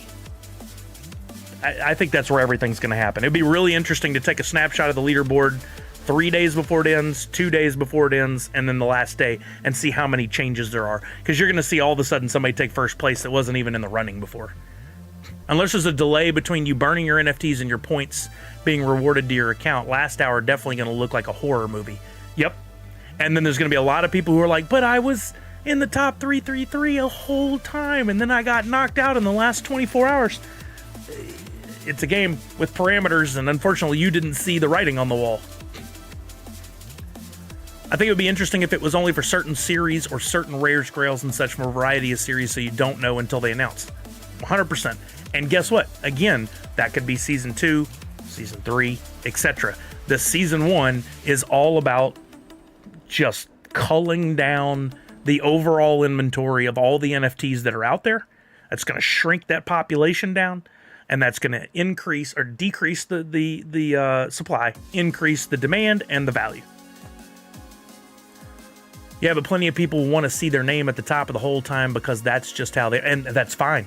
They're playing the game in a different way. They won't win the game, but it benefits everyone because they're burning stuff. And for those of us who are holding, win-win. The link to the blog post, yeah, you can Google Drop Arcade, and you can get the blog post. But I'll go back and drop the where is it? I'll drop the link for you. I'm sharing this with all of you. Because you guys who are here with me regularly, I love to share. I love to share the wealth. I want us all to have a chance to win. You can go out and tell your friends if you want to, but if I were you, I wouldn't go tell this to the world. Don't be putting it on every post. Because if everybody hears this, it'll only strengthen what that last 24 hours looks like. Let the other people figure it out on their own. But if you got a friend you want to warn, maybe tell them, hey, Sully thought this through. Here's his theory. Maybe wait until the end, or don't even participate in season 1. Darth Wacko says, Sully, I finally have the entire Star Wars set minus 1 of ones. It's not going into Drop Arcade. So I saw quite a few people saying, and I'm very proud of those posts that I saw. Not proud. It makes me happy to see people going, I like my NFTs. I don't want to burn them. And I'm totally with them. I'm not going to burn all mine ever. I'm going to probably keep one of every NFT for as long as I possibly can. I want to collect. I want to have one of every Funko NFT if I can. I won't have the one-of-ones, but you know what I mean, the others. And I'm like 95% complete at this point. NU Top 100, let's go. Don't share it on Discord. I really wish the series token were used for something special beyond just the 200 points, but better price compared to Professor Josh. Again, I'll say this to every comment and this is not picking on you or trying to be defensive or angry or mean or anything. To every comment that not ridicules, the comments on the way season 1 will work, and that I wish this, I wish that. Just like I always said when people were you made series 1 of Dexter, those pops are great, but what about this? Why didn't you make this? There could be series 2, meaning season 2, season 3, season 4. They can change the rules and make things up as they go. They're going to take feedback from season 1, see how it goes. They're going to change the rules for season 2 and make it work differently. I'm hoping drastically differently. And so every season becomes a little different, and to me, possibly a little more fun. Randy, I thought somebody had mentioned, was it you, that you might send one? I didn't get a chance to look. I don't think I have one yet. Coin. Go to catalog. No, I still didn't get one yet. I will at some point. I think Rick and Morty is next for me. Star Wars was my first complete. That's dope, Darth Pecco. Yeah, Randy, you don't have to do that. I'm going to be fine. I'll scoop one up at some point. There are 45 available for sale right now, and 1,388 are in wallets in total. I find it incredible that there is really more Darkheart Franny Grails than Freddy Royal. Oh, yeah, I was going to mention that today. I think that the 25 days is up for the Dark Valentine stuff. I completed my first royalty set. I don't know how much I spent in total, but I think I did pretty good compared to where the current value is at. There are only 346 royalty sets completed at this point. And yeah, I was buying right there at that low point. Thursday, Friday, or Saturday, whenever that was. I was buying right there. And now it's starting to crawl back up because I think that window is done. Now, this number could still make 500 pretty easily, I think. Because if you look at the market and you look at the epics, there are 34 available, 25 available, 39 available, etc., etc. So I think you can hit at least 400, maybe all the way up to 500. But that's still going to be probably under how many grails are in wallets. There you go, Darth Wacko. So it's up. Randy, see, that is me. You don't have to do that, Randy. That's very sweet of it, but you don't have to do that. No burn announcement. Does it even matter? If they're not eligible to purchase anymore, they're not going anywhere. Now, if they were to, please God, don't do this, but if Drop were to go, oh, we're going to put those up for sale, oh my God, that would be horrible. I hope they stick with, you could only get them with the rewards points, that's it. And now they're no longer accessible, therefore they're essentially burned. It doesn't matter. Lemexis says, I have a small question regarding any Funko. Those legendary NFT can still be redeemed in 4 to 5 months? No. So, Lemexis, let me go to my graphic on screen here that still needs some work. Hopefully you can make all this out. Look at every project as a timeline. The day the packs come out, then you have 120 days to complete any sets, open packs, get your legendaries, get your grails, all that. And then 120 days after the packs drop, there's a snapshot. That information on when the snapshot occurs or occurred is always visible in the diamond here on Drop's website. What's up? Hey, Dan Asker, what's up, baby? Always available in the diamond. So if you have a question on a certain project, you could come down and go, okay, hey, maybe it's Funkoween Series 2. The snapshot took place on March 30th. So if you got a coin, let me back it up. If you had a legendary, you had to have it in your wallet prior to March 30th at 11 a.m. in order to get a redemption coin. Once the redemption coin is issued, once the snapshot ends and the coin's issued, your legendary, grail, ultra, mythic NFTs and your ability to complete a royalty set, that is expired. It's over. Those are no longer any good. Starting at the time that the snapshot takes place and for 30 days, right here, the redemption period, the only thing that has true value anymore towards getting a physical pop are the redemption coins. So your grail, legendary, mythic if applicable, ultra if applicable, and your royalty coins, redemption coins. You got to have redemption in the title. Then for that 30 days, those have value. You can buy and sell, trade, acquire, whatever you got to do to get them in your wallet, but you got to turn them in, because once the redemption ends, then the redemption coins also have zero value towards getting a physical pop. They'll still have value as an NFT on the market, but they won't have any value to get a physical pop. That ship has sailed, doors are closed, it's over. At that point, you'll have to buy them from a friend, the tertiary market, eBay, Mercari, a show, whatever. And that's clearly defined for every project. Not only can you look at the diamond, you can go to the drops section up here on drop. Go to a drop. Let's go back to an older one. Let's pick horror here, WB Horror, which came out April 30th last year. If you scroll to the very bottom here, there's a timeline. And you can look at it. The wording is weird. It says redemption is open, should say snapshot. Redemption is closed. That makes sense. So that means at that point, after that date, the redemption coins have no value. And then you've got your physical collectible shipped, which is, they put in an exact date, but it's, a range. But that's on every project. You go to the bottom of the page on the drop, and you can look at those dates and know if you're within the 120-day collection period or the 30-day redemption period. Those are your two big dates. Red Ranger says possible to pull 101s, or now the more rare cards will have more value with the arcade. So there are still some packs that contain 101s. There is a utility from, whoops, wrong button. There is a utility from Climbing Moon. ClimbingMoon.com. He has this, where is it? 1-of-1 hunter. And if you go in there, you can look per project and see any 1-of-1s that are left in packs. You can see that. For instance, there is a Max Token Head 1-of-1 in the plastic.funko drop. And then if you go out to the side here, you can see there are, where is it? Remaining packs, 1,296. So you could still buy one of those packs, or if you still had one in your collection, you could open it and you could still possibly pull a 1-of-1.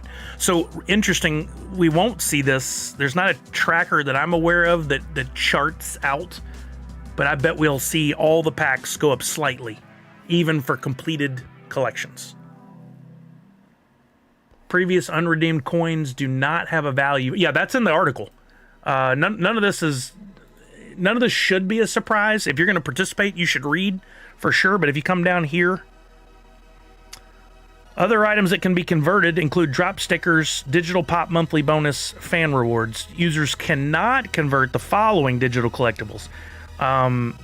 Redemption tokens do not count. You can't get points for those. Items from the Drop Monsters collection can't count, don't count. And items without a rarity, i.e. packs, are not eligible to convert for points. I mean, you can also get that information by looking at the chart and saying, well, packs aren't on there, so they don't have points, but they defined it. What's up, Funkin' Crypto? Poppin' Duo, what's happening? How are you now? Poppin' Duo, it's a tough thing to answer in a quick little chat on Twitch here, but have you guys done a video about what you think on Drop Arcade, or do you have a quick opinion on what you think about it? Do you think you'll compete in Season 1? Do you think you'll make the top 333?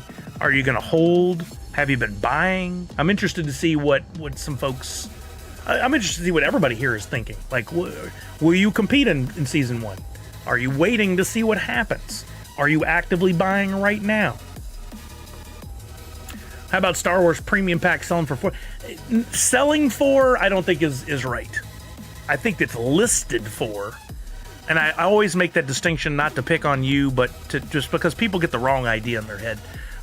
You mentioned it the other day. I didn't go look, but Star Wars pack listed for $14.99, $1,499. If we go to the catalog, yeah, look. But if you click on that, and by the way, I have one. If you click on that and you scroll down, available listings, there's only 4 listed, meaning only 4 people have them in their wallet and have listed them for sale. But if we come down, 123 holders, and some may have multiple packs. And we could look elsewhere and we could determine how many complete packs, like take 30,000 minus 29,604. That means there's 490 or 396 packs left in existence. One's not going to sell for $14.99. If we go to view history, we can see that recently a pack sold for $55, but that was 4 months ago. It's not going to sell at $14.99. There's no way. Somebody just has put them up there. Like, let's look at the list. Do I have mine listed? I might have mine listed for sale. I think I was the only one with listed for sale at one point. Let's see. Nope, I'm not on the list. I never did put mine up for sale. But look at it. $14.99, $1,500, $2,500, $5,555. You would think that's me. Oh, it's pack number 5. I'd love to have that, but I'm not spending that kind of money. That's ridiculous. They put it up for $55. I might buy it. Auto mod check on my message due to burn word. Wait, burn? Burn shouldn't hold anything. Crypto Boogie says, I'm not doing season 1. I just started collecting. Smart move. Smart move. Now, the second question I think you have to ask yourself is, do I see an opportunity, though, still now to acquire some NFTs in anticipation of building my collection and therefore being able to compete in future seasons? I don't know if you were here for the previous part of the conversation, but I think season 2, season 3, etc. will look different and provide people who are not whales or flippers, as the terms that people keep throwing around, will allow other people to play in the game as well. Need a 1-on-1 to hopefully get on the leaderboard. I don't think you do. Dark Fang. I think the 1-on-1s are what people are focusing on because they have a big point total attached to them. There are only an average of 5 1-on-1s for a project, because some have 3, some have 6, some have none. We're 60 projects in. That's 300 max. A small fraction of those may be redeemed.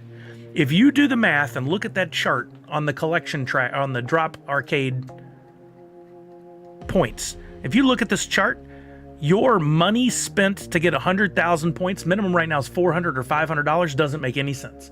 Do the math, come on down. How many Ultra's a bad one. How many epics would it take to get to 100,000 points? And how much per epic on average, and what does that total come up to? I'm with Darth Wacko. I think if you burn a 1-on-1, you're silly. A 1-of-1 is the rarest NFT for Funko you can get. And depending on the license, one day when people stop harshing on NFTs, digital collectibles, and it becomes more accepted and commonplace, a 1-of-1 Funko NFT could be like holding a Honus Wagner or a Mickey Mantle that grades a 10. We're not looking at that now. That's not happening now. You can laugh if you want. But in 5, 10, 15 years, depending on where NFTs go, a 1-on-1 could be one of the most valuable things on the planet. To burn it now for the purpose of getting a freaking pop, I don't think that's a smart move. So I don't think a 1-on-1 is maybe a few will get burned, but I don't think we'll see a lot burned. That's a good guess here, The Revenge. We should put together some sort of game and see who's right. My guess is like 4. There's going to be somebody who didn't do the math. They didn't do the reading. They're going to make a quick assumption. They're going to go spend $400 on a 1-on-1 and go, I just secured my spot in the top 333. That makes sense. I'm willing to spend that money. Dan Asker, I don't know what the percentage stands here, but I'm not underestimating. I'm estimating 4 as my level of stupid. 4 will sell or will burn. Do I think 100,000 will be enough to get into the top 333? No, I don't even have a way of calculating it, but based on the fact that grails are 1,000 points, and I know there's some people that are holding hundreds. No, I don't think 100,000 is gonna do it, but we'll see. I mean, clip that and let's check back in 3 months. Right now, I'm just using this season as an opportunity to grab some on budget. You're doing it right. OPE Automod got me. What? Is that a link? I said 1 million will not even be enough for top 3. 1 million?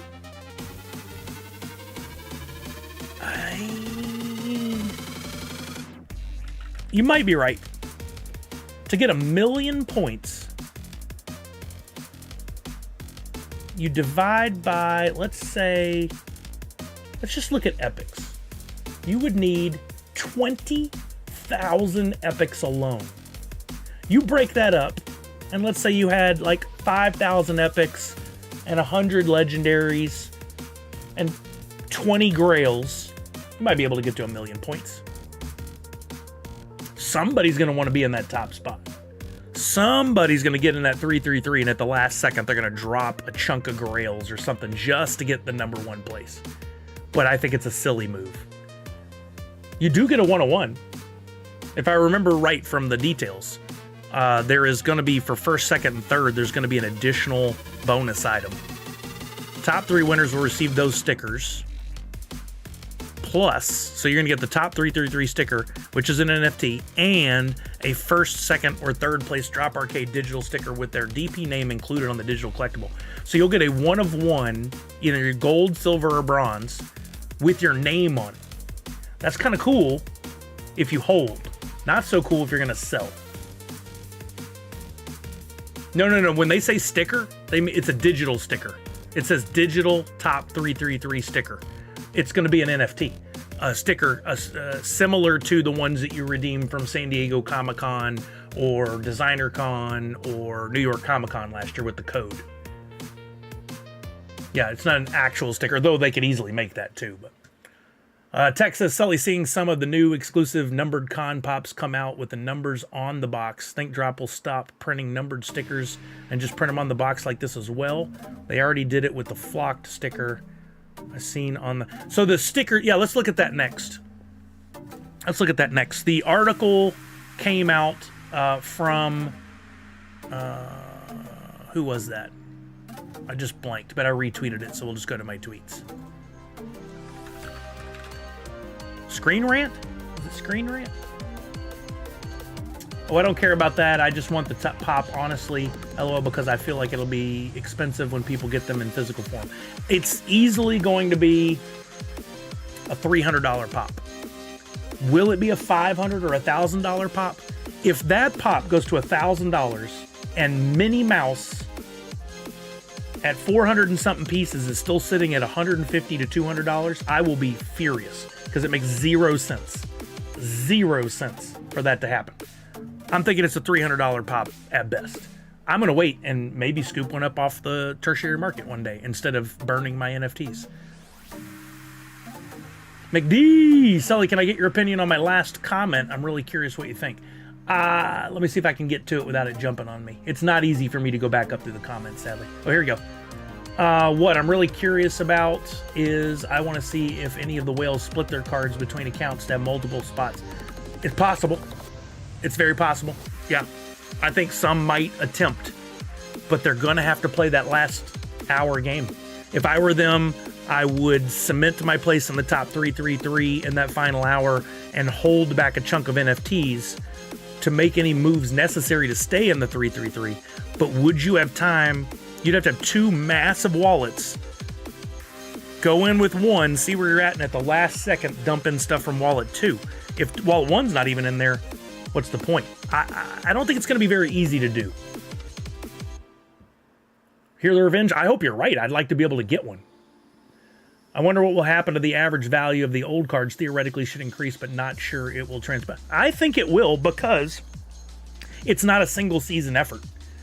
We're talking multiple seasons. So season 1 will end, the supply will be diminished, and then going into season 2, we have new game, new strategies. They've already said the points could be adjusted, but I think the game itself could be adjusted. And there will be a demand for those NFTs. The question is, the season 1 pops, if they get delivered and sold on the tertiary market during season 2, that will help dictate how excited people are about getting whatever the prize for season 2 is. If those pops are selling for $500 a piece, people will start playing the game based on $500. Dark Fang, this is all new. They've announced that season 1 would be 3 months. And I keep saying this, and it'll be lost on a lot of people, but every season could be different. Season 2 could be a week. I seriously doubt it will be. I think it'll probably be 2 or 3 months. but they can change anything.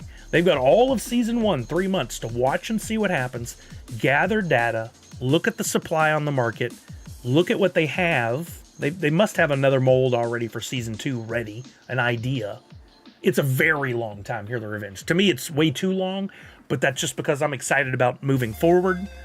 I'm not picking on their choice, their decision. I'm just excited about moving forward. Isn't this brilliant? This is so funny. So funny. Oh, wait, what? The Screen Rant post got deleted?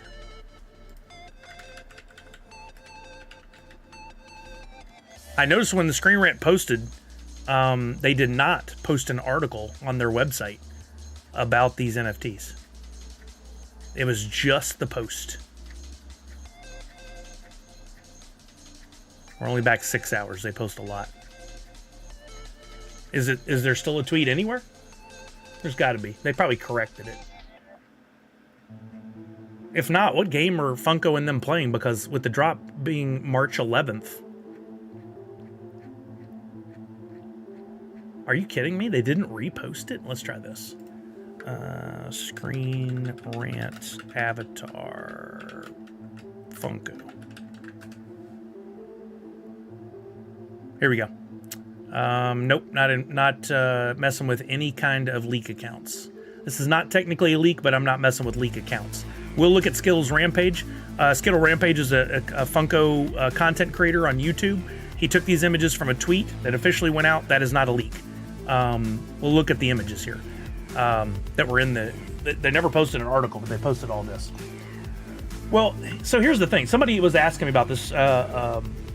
Randy C. was asking me about this. A leak is something that Funko doesn't want out. It was this, Dark Fang, the announcement of the Avatar Series 2. Funko doesn't want something to go out based on the contract they have with the licensor.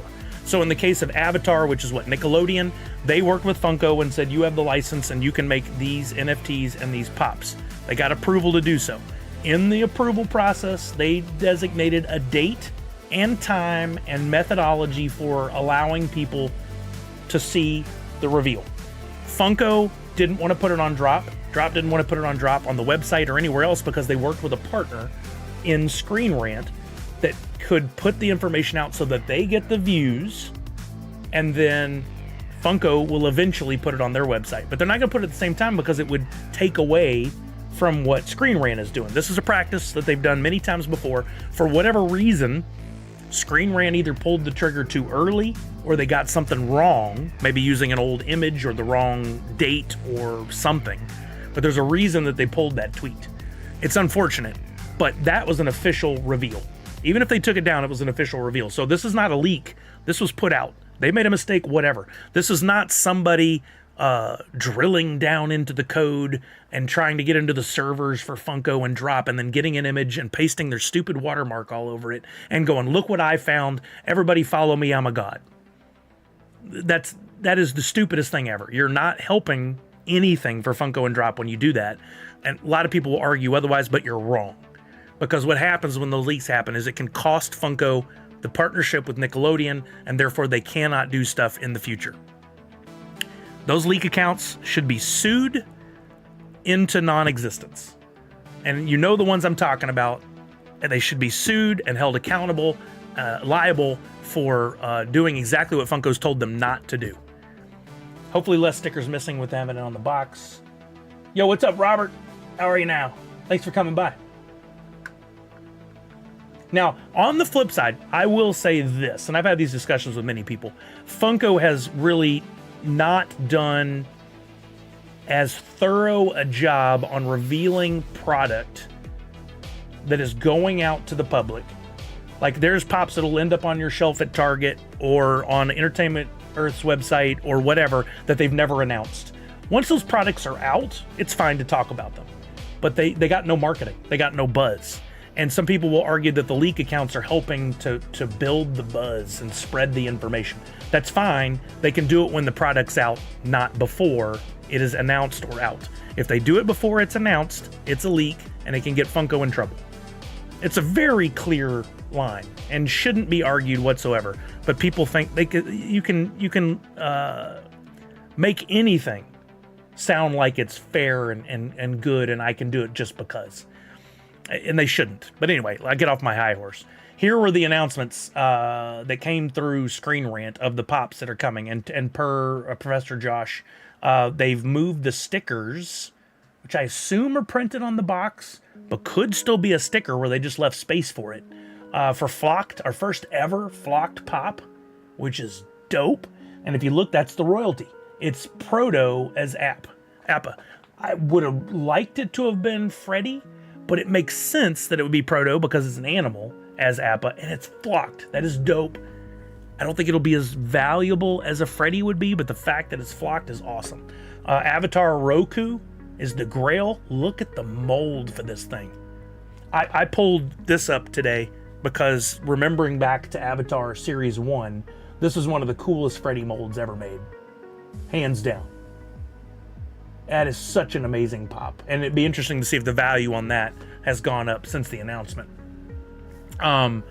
Nope, printed on the box. They have it for WonderCon pops coming up this month too. Okay, there you go. We got Vatu, a legendary, glows in the dark, and there's an image of the glow in the dark over here, I believe.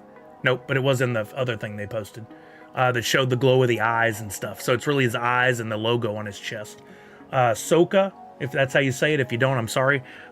In Wolf Mask, legendary. Korra, Spirit, legendary. Another fantastic mold. Actually, all these are. But I love these kind of ice blue pops.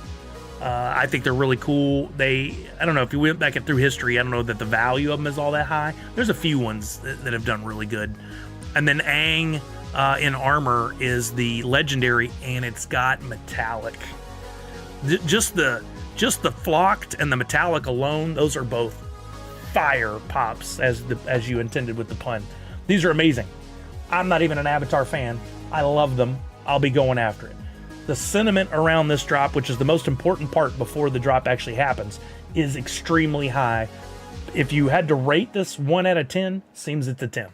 Based on the sentiment from I'm not the one to talk about this. Sentiment for me on it is cool molds, whatever. I would rather have Back to the Future or another Freddy drop. But I only care, really, in the long run, for value's sake, on some of these, what's the overall sentiment from the community, and it's a 10 out of 10. Fire Nation Aang is still the highest value NFT grail. I think it was last we checked. That and Harry Potter were kind of fighting close to one another. I agree. All the Iron Maidens were awesome, BG Dub. Flocked, metallic, and 2 glow-in-the-dark, fantastic. That is premium. That's the premium they were chasing when they made oversized deluxe Star Wars. Do we know how many packs? No, I don't believe that was in the post, and there was never an article on Screen Rant. The variant logo being on the box instead of a sticker is going to bug me, but at least I don't have to worry about uneven stickers. I think why they did it was because they forgot those metallic stickers before, and they're like, how can we attack this in a way that won't have us sending out stickers? It costs us hours of labor and the cost of reprinting the stickers and the cost of shipping. They lost thousands of dollars every time they forgot a sticker. A Harry Potter Grail sold for $1,000. Says here, the revenge. Dark Fang says, for arcade, you think the box design will be similar to the NFT box design, but instead of saying digital, it'll say arcade?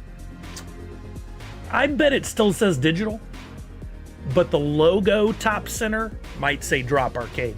But I bet in the upper left-hand corner, it still says pop digital. Oh, do you, Randy? I've done it before, but I tried not to.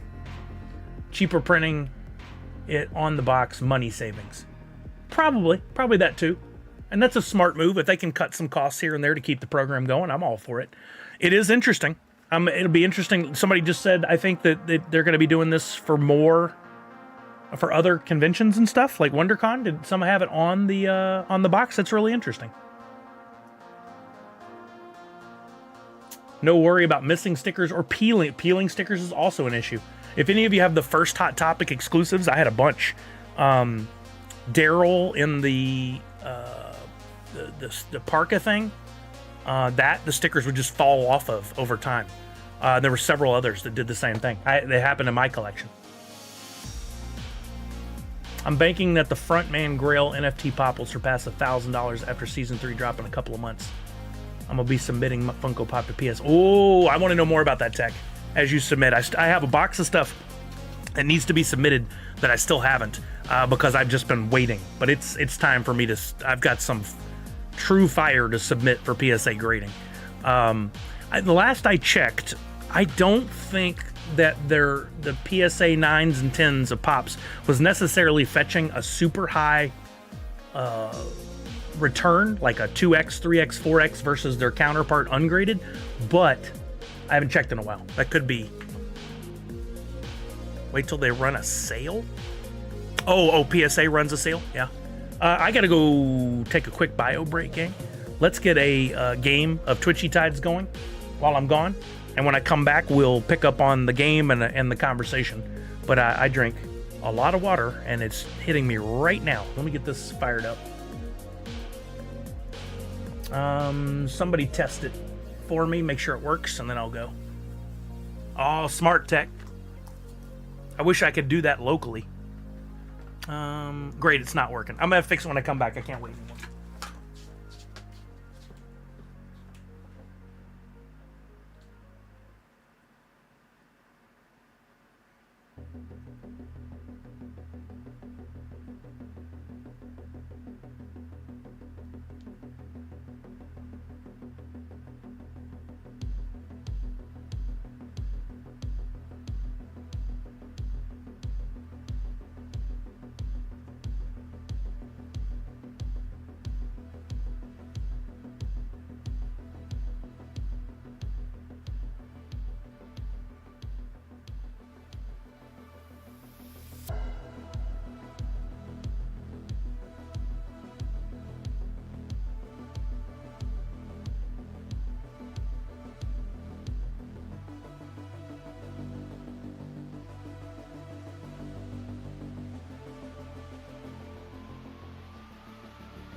Okay, sorry, gang. I know people are still trying, but I had to. CS Ocean. Nice. Let's see. I may have to reconnect Twitch.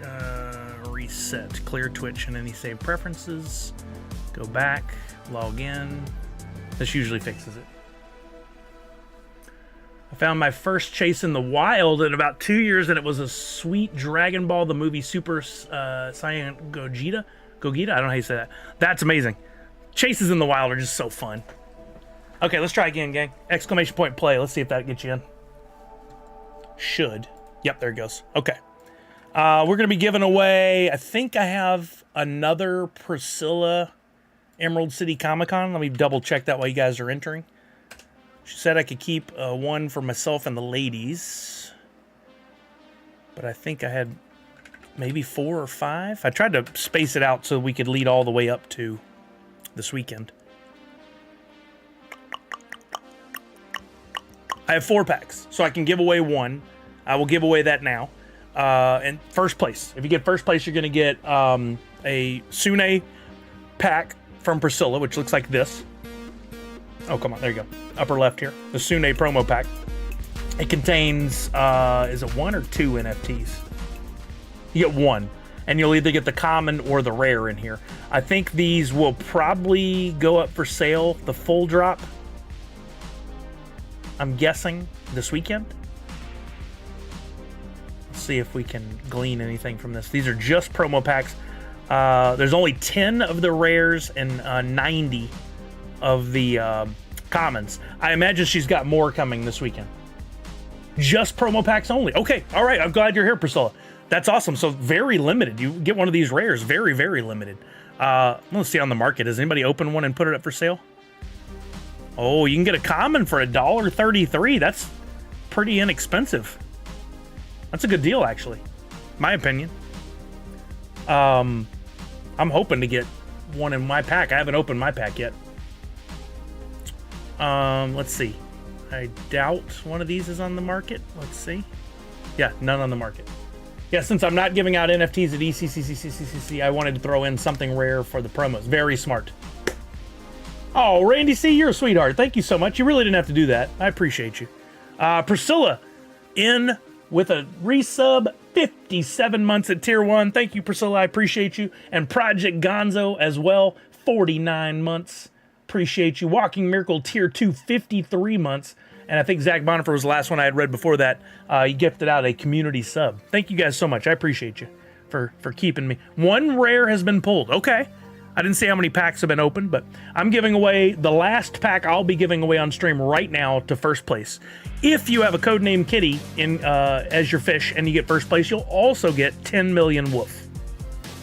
Fifth place, we'll get a Twitchy Tides single fish pack. So you guys get on in there. I'll set a timer for a couple minutes. Give me a timer for 2 minutes. There we go.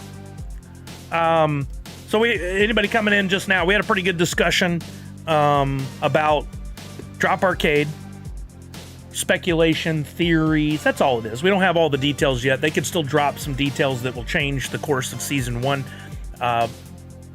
between now and when they launch or at launch time. We'll see. But I think most of the details are out. Don't have quitter's mentality. Look at it as an opportunity. If you don't think you can get in that 333 in Season 1, look at an opportunity to acquire for Season 2, Season 3, Season 4, or for what you're holding to go up in value, theoretically, towards the end of Season 1. If I'm you and you don't think you're going to make it in the top 333, set your reminder for whenever they say the last day of this thing is. Set your reminder to be watching that day. Take some time and be ready to put your stuff up for sale. What's up, Mortal Wombats?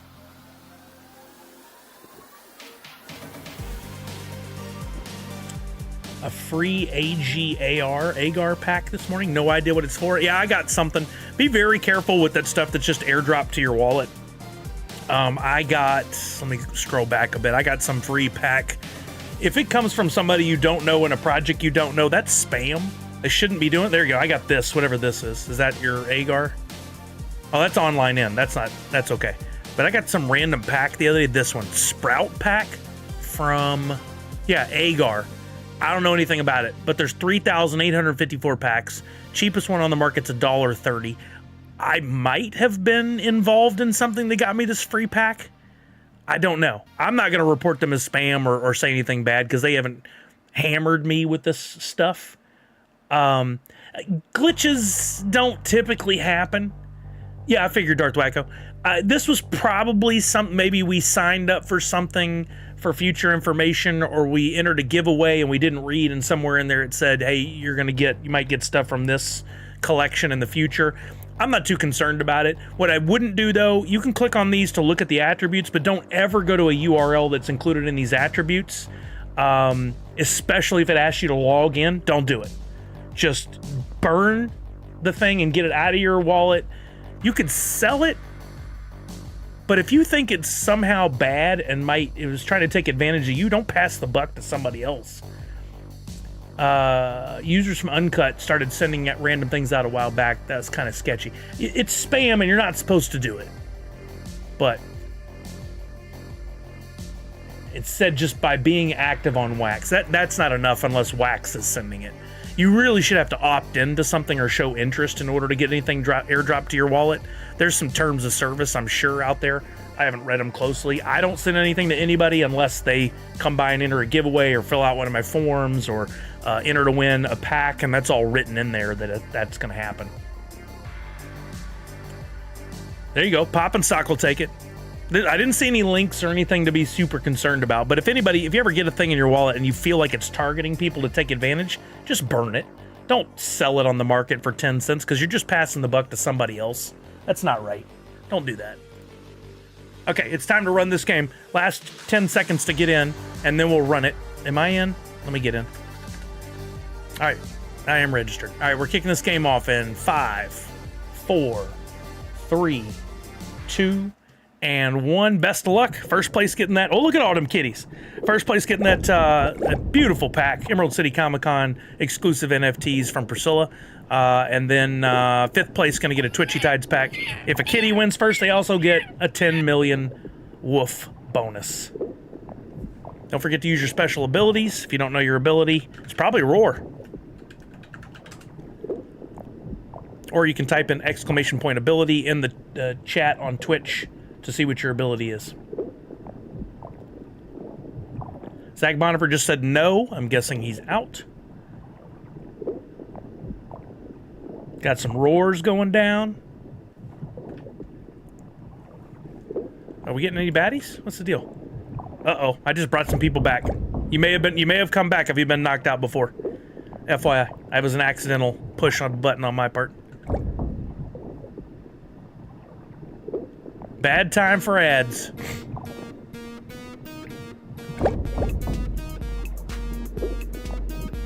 Oh, it says ad break ends in 50. Of course, I lined it up just wrong time. I guess all the more reason to sub, though. If you can do it, I would appreciate it.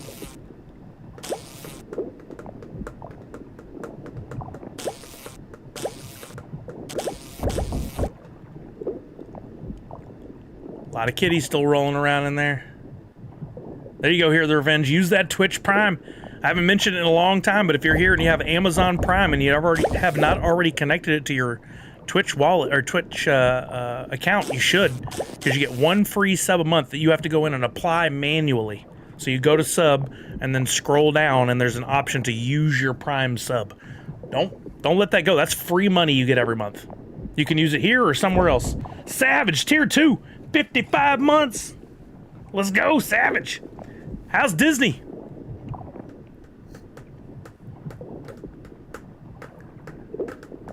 All right, we got some people left. I don't want to say any names or describe any fish. I only watch CS Sully on Twitch, so I appreciate you Hear the Revenge. Really? You don't watch anyone else? Man, I'm honored. I am honored. Thank you for your support. They are certainly fish. Yep. It's like a John Madden. We got 7 fish left, and one of them is definitely going to win. One of these is going to come out victorious. The others will lose. Ooh, Notorious caught one. Sorry. There went Darth Wacko.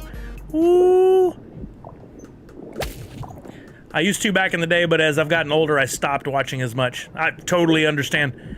I'm hit or miss. Some days when I'm working, I have on streams. Other days I need to focus. I've been doing a lot with ChatGPT lately, and I really need to focus to understand what it's doing and what it's asking me for and what it's telling me. Priscilla, I don't know if you were here. Did you see my updated checklist tool? I've made some changes to it. It's coming along nicely. I don't know if you have any interest. You don't have to answer me here. If you have any interest to putting a tracker for your Sune on your website, once I get this thing up and running, you're welcome to the you're welcome to use it on your site. Just think about it. You don't have to answer me now. Boo, all the kitties are gone. We're going to need 9 lives. More than 9 lives. And no, TB420 found the mine. Found the depth charge, leaving Poppin' Stock, who was willing to take those freebies from you. We can look at it again in a minute, Priscilla. Poppin' Stock, you're in first place. You don't have Codename Kitty, but that's okay. You're still getting that beautiful Priscilla pack. Yeah, Darth Wacko, I did not pick the winner over the weekend. Dang it, I got to pick that winner. I got to put that on my list of things to do as well. Sune, last one I'm giving away. Thank you, Priscilla, for trusting me by giving me some of these packs to give away.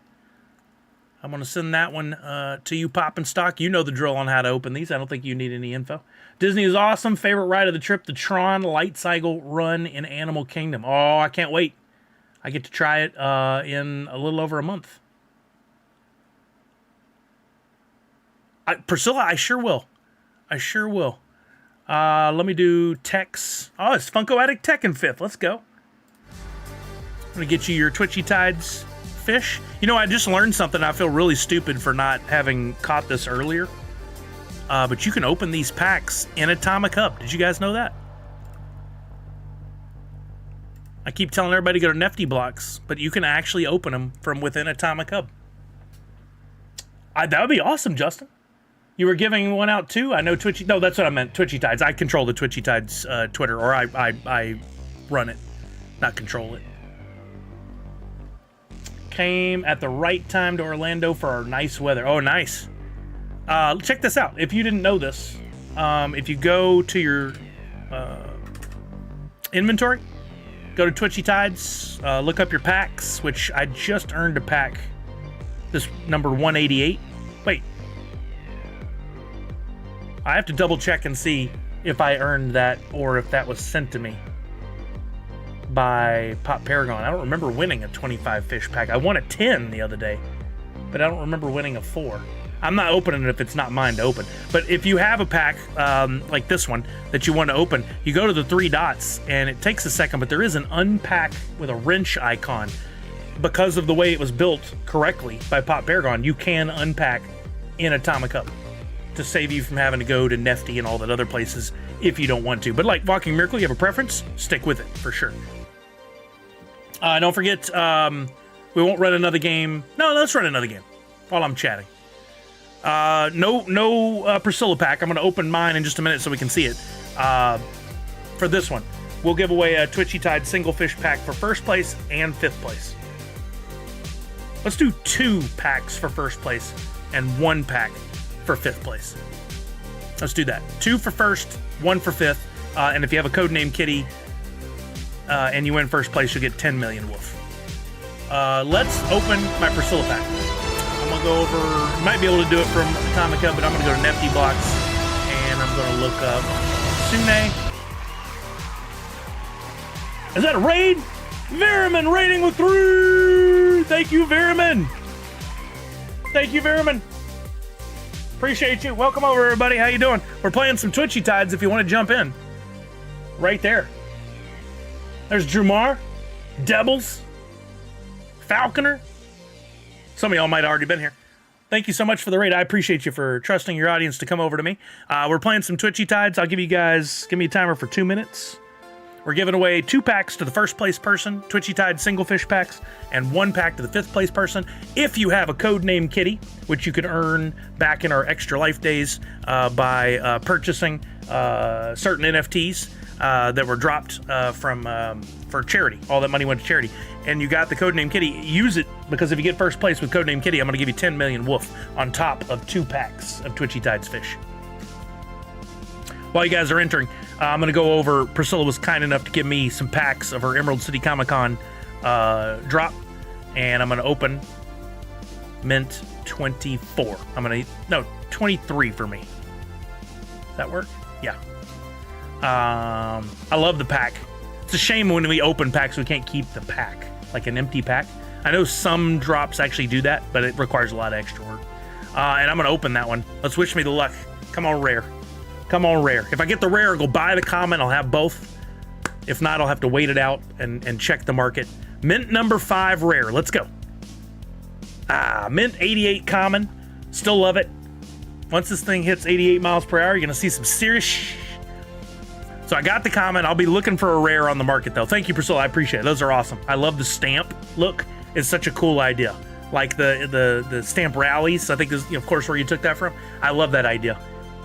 It'd be really cool in the future as I learn more about this checklist stuff. How cool would it be to have like blank stamps that if you collect that NFT, it shows that it's in the spot. I'm gonna let you guys continue to enter this while we look at. I'm gonna go check back real quick on my website. I've been working with ChatGPT to do some Python. I'm sorry, not Python for this HTML coding for my website. And I'll drop this link again for anybody that might be interested in checking it out. I purposely buried it down the page a little bit while I'm refining everything. Let me fix the TikTok. While I'm refining everything, if you scroll down below the explanation of my NFTs, you'll find this area called the Nerds Unite Us Collection Tracker. Put in your wallet or someone else's. It's all on the blockchain, so you can look at whoever you want. And it's going to populate going from most recent to oldest, the NFTs in my collection like a checklist. And this is dynamic. If I create a new NFT, it'll automatically create a section for it. They've broken them out by series. So the series, the Nerd Unite Battle Bowls with all the trophies and the awards is there. Let's look at one of my regular drops like Flawless here. If you have one of those NFTs based on the wallet you put in up here, it'll say, hey, you got that, white background, quantity owned 2. If you don't have it, it's going to show here with a gray background, and for now, it's going to say quantity owned 0. Eventually, and I made it wider too. Thank you for noticing that. Eventually, what I want to do is add a bunch more feature sets to this, and one of the main things I want to do, which is not available anywhere else, is apply the logic that says if that NFT is still currently in a pool on Nifty blocks, which they have a specific name for, it'll be easier to find, fairly easy to find, then put on here still available via blend and have a link to where the blend is. I think I can do that. We'll figure it out. If not, one of the things I want to add is, like, if you want to try to pick up this VHS, maybe a little like that box with the arrow in the corner that we're familiar with from Nifty blocks, you'll click on that, it'll take you to the market if there's any available for sale. And then some other features that I want to add over time. My hope is to make a really fun checklist where you guys, instead of fighting through looking at blends and templates and all that, you can come in here and maybe even filter down and go, just show me Hoot and the Cows Place.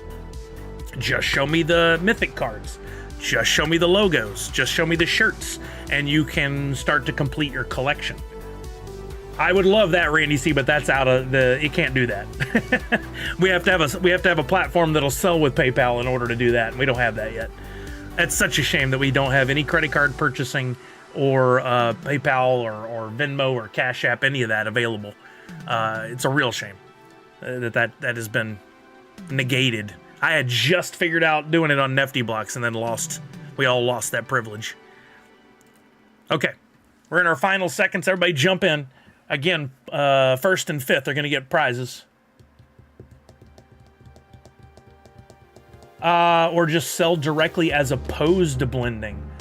Well, that's a whole different conversation, Randy C. You, of course, can skip the blends and buy on the secondary market. That's an option. Will I ever do that? Maybe. For right now, I love blends. I think it's such a cool functionality. I like the bit of the gamble on what you're going to get. No, Callard. The rest of the world will try to convince you that, but no. All right, here we go. We're going to kick this off in 5, 4, 3, 2, 1. Best of luck, everybody. Sell at the price of the cost of the blend components, maybe a bit more. It's not really possible, I don't think, with the current setup without going through a lot of hoops. If I wanted to do blends and that, I mean. I could opt to just go that route, but then how do you do a 101? I'm going to sell a 101 for $10? I don't want to do that. I think it takes away from the fun of the blends. I mean, that's me personally. Maybe one day I'll do something like that as a test, but I just don't think it's fun. No offense to you. You're all entitled to our opinions, and you're always respectful in the way you share them.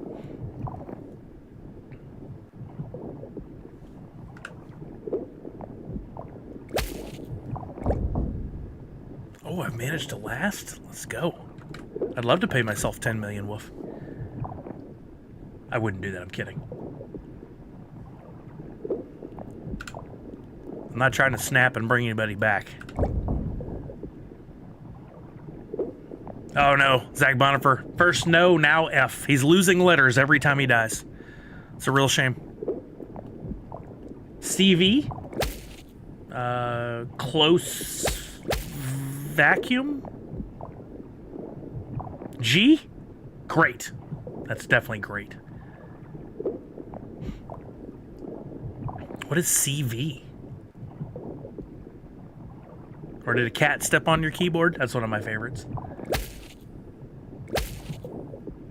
Oh, Chuck. Met with a shark. Didn't go well. Still in this thing? I can use my ability again. Ooh, hurry up. I hate that shark. VV, that's just a W. I'm not getting tricked. That's just a W. You messed up. Darth Wyko says he's just typing something so he can use the same command again. You know, you can just type in and put a number afterwards. That'll also work. So you could do roar 2, and then roar 3, and then roar 4. It's not the same command technically, but we'll still activate the command if you haven't used it in 30 seconds or whatever the time is. I thought people were trying to make their special ability go off multiple times. I'm like, that ain't gonna work. But that's not what they were doing. Yeah. I hate that shark forever. Chuck. Oh, got the crab. Almost put a plural on it. All right, we're down to 2. I'm not saying any name. Let's see who comes out on first. We could be distributing 10 million woof.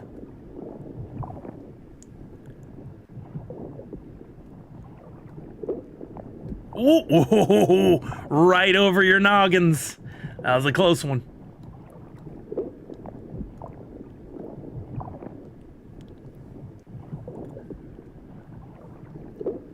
I saw a really good post on Twitter the other day.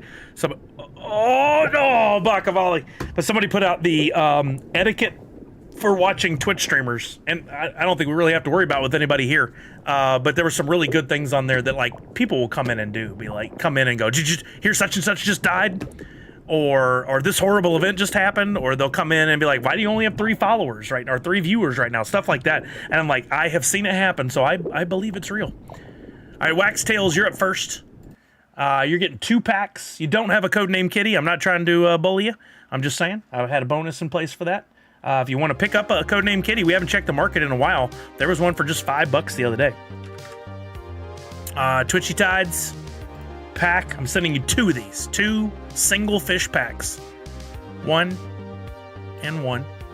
Sending that over now. I have a layover in Seattle next month. It will be funny if I am there while you're flying. Oh, hey, that'd be cool, Chuck. We gotta look at our schedules. You tell me a date. No, I'm just kidding. Let me look. By the way, if you guys, I tweeted this over the weekend too. If you guys have not used the TripIt app, I highly recommend it. It is the best travel app. There's the logo right. Oh, here. There's the logo right there for TripIt. This is brilliant. When you book airfare or a car rental or a hotel or parking or any of those other things associated with your travel, you'll get an email confirmation, right? All you have to do is go into the app and you set up and you say, this is my email address. I'll be sending emails from this.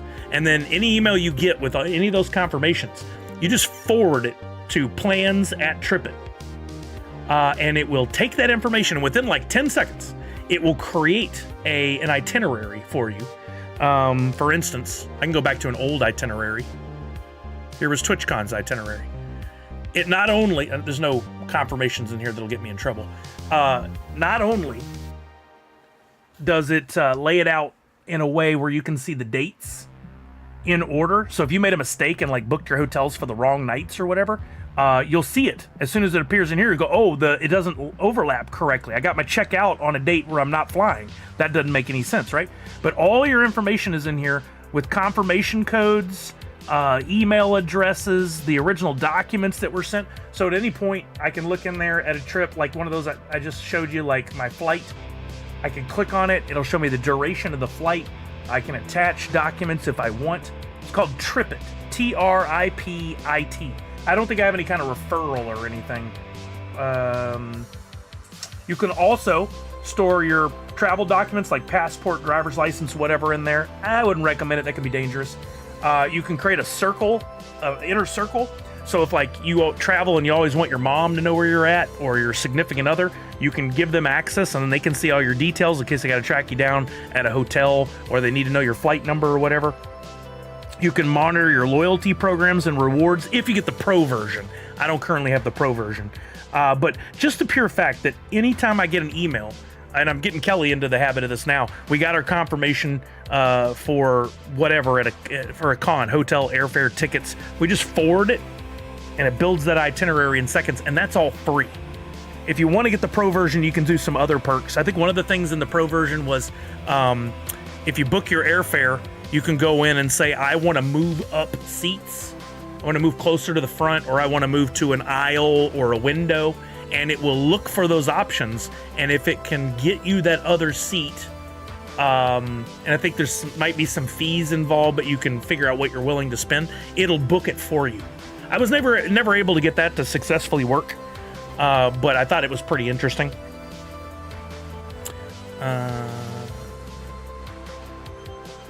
Oh, cool. Pop and Stock, I'll take a look at that. Now I've rambled, and I don't know if I took care of business here. Wax Tails, you were first. Did I send you the packs? I'll check real quick. Sorry, I got to talking. Is that something I can share on stream, Pop and Stock? Are you okay with that?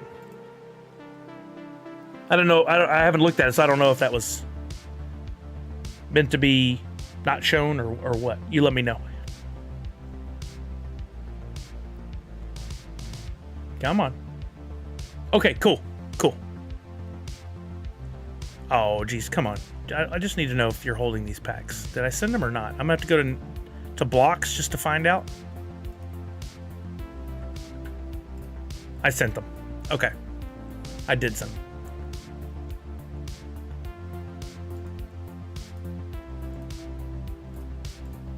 And then 5th place, Joe Skittles. I'm sending you a pack. Definitely Pop and Stock. The data part of all the collecting is just so fun to me. I love theorizing on stuff too, and seeing if I'm right or not. I'm very often wrong, but occasionally I'm right, and I really like to be right. You're welcome, Joe Skittles. Let's see what it was that.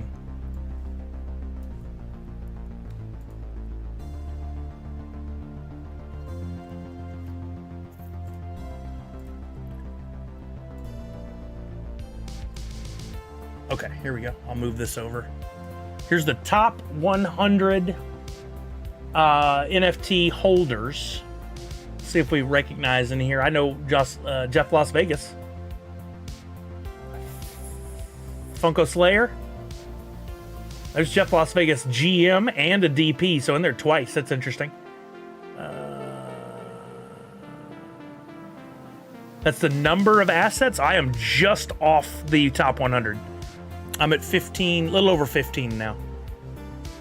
But this is interesting that it does tell you, hey, you've got a lot.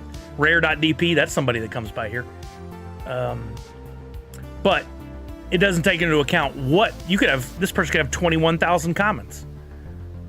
But you could then plug in their address. Like we could take mykeatok.dp.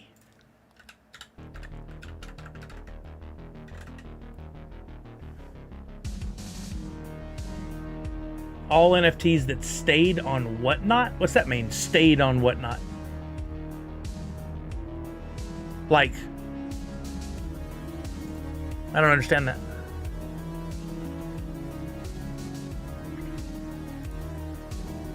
Whoa! This one person has 42,000 NFTs of just the DC stuff. 35,000 Dungeons and Dragons. Seems like they were really big a couple years ago, but haven't gone big on the latest stuff. That's what I'm garnering from this. Wow. That's nuts. And then if we wanted to filter that by... Can we filter that by Grail? We can't looking at their wallet. Let's go mint lowest. Let's see how many mint ones they have. Whatnot stopped selling NFTs, so people had to transfer them to an account to sell, I believe. I never sold my NFTs on there, but knew people who did. Oh, so they closed that down and they got trapped there? Is that what you're saying? Interesting.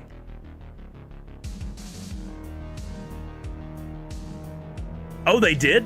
Tarzan Puma? Interesting. I never understood how they were going to stick around.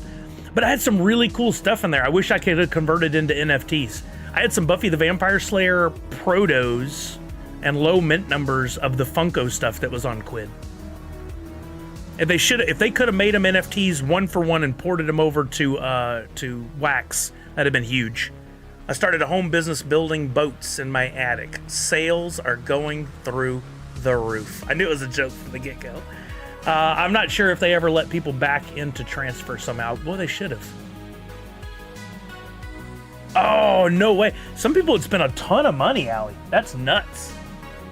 I spent a little money by joining some of the like clubs or services that you could do, and then you'd get free points, but I don't think I ever bought anything directly in there. I thought Quid was really cool. It was like an early look at what NFTs were going to be, and then when NFTs came around, they tried to do some Atari NFTs within Quid, but I just didn't understand how it even worked. I mean, I think digital collectibles are really a thing, but you have to have an exit strategy, and the exit strategy on there was really difficult to understand. Whereas on like Vivi, there's at least like they finally got an exit strategy in place. It caused a bit of a vacuum for a while. I don't know what it's like now, but I'm just curious. I was looking. This person has a few number ones, some number twos, low mint numbers, but like they clearly just bought in mass. I can't filter by rarity, only collection, which is interesting. But we could do this. If we went to sets and went to DC, because that was one they had so many of. How many grails do they have? Of DC Series 1, they only have one. How about DC Series 2? Grail. One. Okay, so that was they were a flipper, probably, is what everybody likes to call them. A reseller, whatever. It doesn't have to be a negative connotation necessarily. They were buying Kraken packs, probably, and then selling on the secondary market, is my guess. I wouldn't call it too many, Professor Josh. You might be just enough. Quid was fun. Yeah, Quid was fun. That was interesting. Thank you for sending that over, Pop and Stock. I'm just off the list with my 15073, but there could be a lot of people between me and that 100. I might be like 150, 200. But that does tell you something. Like looking at Mike Heat OG, that person they aren't necessarily set for a huge win. They may have no one-on-ones. They may have sold all their grails and legendaries because they were trying to make some money. And the majority of that might be commons, uncommons, maybe rares. I'm 111. Oh, Kelly will love to hear that. That's funny. Tech said, hey, Sully, I'm thinking of getting my first VFriends NFT on MetaMask. I want to know more about that as well. Through OpenSea with Ethereum. Before I read the rest of the comment, I love that there are other markets. I've always been, and I've gotten a few things, but I'm terribly confused by it all. And honestly, a little scared because you're playing with big time money on these things, which I don't have to do anything with right now. But in the early days of all this NFT stuff, I did get some Ethereum, which I still have a little bit, and bought some things. That market, OpenSea, has always been terribly confusing to me. A little nervous. Okay, here we go. That's the next comment. But wanted to thank you because of your teachings. I feel confident enough to make the jump. Any tips before I dip my toes in Ethereum? I haven't done enough. Honestly, there's probably some people here that are much more versed in dealing with Ethereum and OpenSea and all that. I would like to learn more, but I feel real comfortable in the wax space and therefore have stayed here. I should venture out and learn more and maybe even set up and do some NFTs on Ethereum and see if I could, make a splash, make some money for myself. But Pop and Craze has tons of grails and legendaries and such. Yeah, I believe that some people in that list certainly do. Certainly do. Do I recognize any other wallets? Not really. A few. Yeah, I see you there. Number 79, you're right. Oh, Shaquette. I know Shaquette. Yeah. There's one called NFTwallet.dp. I wonder if that's an actual function, like a wallet for a different function and not an individual. Pugwash has over 17,000 series coins. That's a lot of points. Whoa, Pugwash could be, yeah. That some people I know were going coin heavy. Oh yeah, the Vincent was a good deal, Priscilla. I remember debating that. Yeah, that was really cool. I hope to see more, like we've been talking about since the beginning. I think that the sentiment around NFTs for some has shifted, but overall, I'm still seeing a lot of the, not in Funko necessarily, but out in the world of the glorified downloaded JPEG and that kind of crap. It's a shame. I would have thought by now things would have changed. We'd have some big games using NFTs like Fortnite or something. I think we'll eventually still see it, but it's taken a lot longer than I thought to get there. I wish there was a way on Nifty to pull up just Funko series coins. There is. Before I confirm, not on Nifty, but I can show you another trick. Let me see if this works first, and then I'll show you. You got to use Chain Champs, man. Chain Champs is the way to go. Okay. Yeah, it works. Look at this. So on Chain Champs, you can look at multiple projects at once, multiple collections. So it took some time, but I have put together a list of all the Funko collections, and they're in there. There might be one or two missing. I'm not too concerned about that. And then all you have to do is come down and for rarity, click series, and you can see all the coins starting with the least expensive. So, and then if you want to buy it, you're already logged into your account. I can go like, oh, I'll take that for 53 cents, that for 53 cents, that for 53 cents. Boom, I own them. Then I just got to transfer them to my drop wallet. Pop and Stock says you can use Pop and Stock Overview series, cough, cough. Let's see what he's talking about. This was a good call out by him on the stream on Friday. If you go to Pop and Stock's website and go to Overview, you can right here use this filter, NFTs to show, and then active or inactive. Well, we want inactive stuff for the purpose of Drop Arcade if that's your focus. And then you can click there and go to series, which still should have always said series coin, but it doesn't. That's not on Pop and Stock. That's on the attributes for the NFTs. And you can see exactly what I just bought, right? What did I just buy? Space Jam, Matrix. Space Jam is the cheapest. Matrix is the second cheapest. They're tied. So it jives with what I just did. But that's, you should really learn, if you're going to be into the NFTs, especially the Funko stuff, and you have wax, I highly recommend you go and focus on learning Chain Champs. They have both the market tool and the live tool, but market is most often used for these kind of things, and live I use on drop days. And if you don't know, on Pop and Stock's website, this is something that's probably lost on a lot of people. If you're looking at a line item and the DP logo is in white, it's literally chainchamps.com. Chainchamps.com.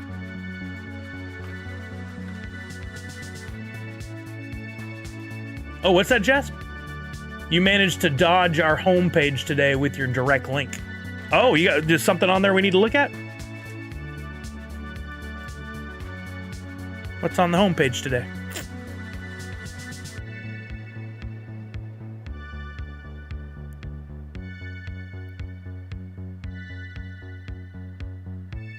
Oh, that's cool. Trust scores. Without the market in the link, like the real homepage. Oh, whoops. Oh, I saw this the other day. Yeah, I saw this. Very interesting. I love data. You do too. I know Jess and I have talked a few times. You can see the largest collections, like Spooky.Funko is jumping right now. Dungeon items from Wombat Dungeon Master is jumping. Twitchy Tides. There's that Agar project. That's interesting. Alien Worlds, which is usually one of the #1 projects. You got Freddy.Funko, DC.Funko, Kellogg's Funko, Hold Funko, like I think everything in the pink is Funko. Nope. There's MLB Tops. Ugh, don't get me started. They should be on this blockchain still. But most of the yellow and pink are Funko projects. It's also multi-chain now, so you can look at Barachain or Unichain. Bara has really cool graphs. Nice. Other environments in the top right drop. Oh, you can zoom in. That's cool with the scroll wheel. You got Wax, Barachain, Unichain. I don't know anything about those other chains. Need to learn more. I've really siloed myself off to Wax a long time ago and never have broken out of that. Yeah, Chain Champs is fantastic. I can't speak highly enough of the data that comes from it, but also Jasp has always been supportive of what I'm doing here, and he's usually here on drop days to see how people are responding to the drops and using of the live tool here. The live tool is so clutch when it's a project that is not a drop exclusive. You can click on the nodes and you'll see a panel pop up in the top left. All right, let's try spooky.funko. Look at that. You can see all the nodes connections. Copy, explore, or graph. Copy? What is that copy? Oh, just the name. Explorer. Gonna look at on Wax Block, yeah. On that collection. Huh. So if you want to look at users in a Funko set, for example, click on the Funko set you care about, hit the graph button, and look at the graph of that collection. Let's try a different one. Let's try fools.funko. Oh, it doesn't like me.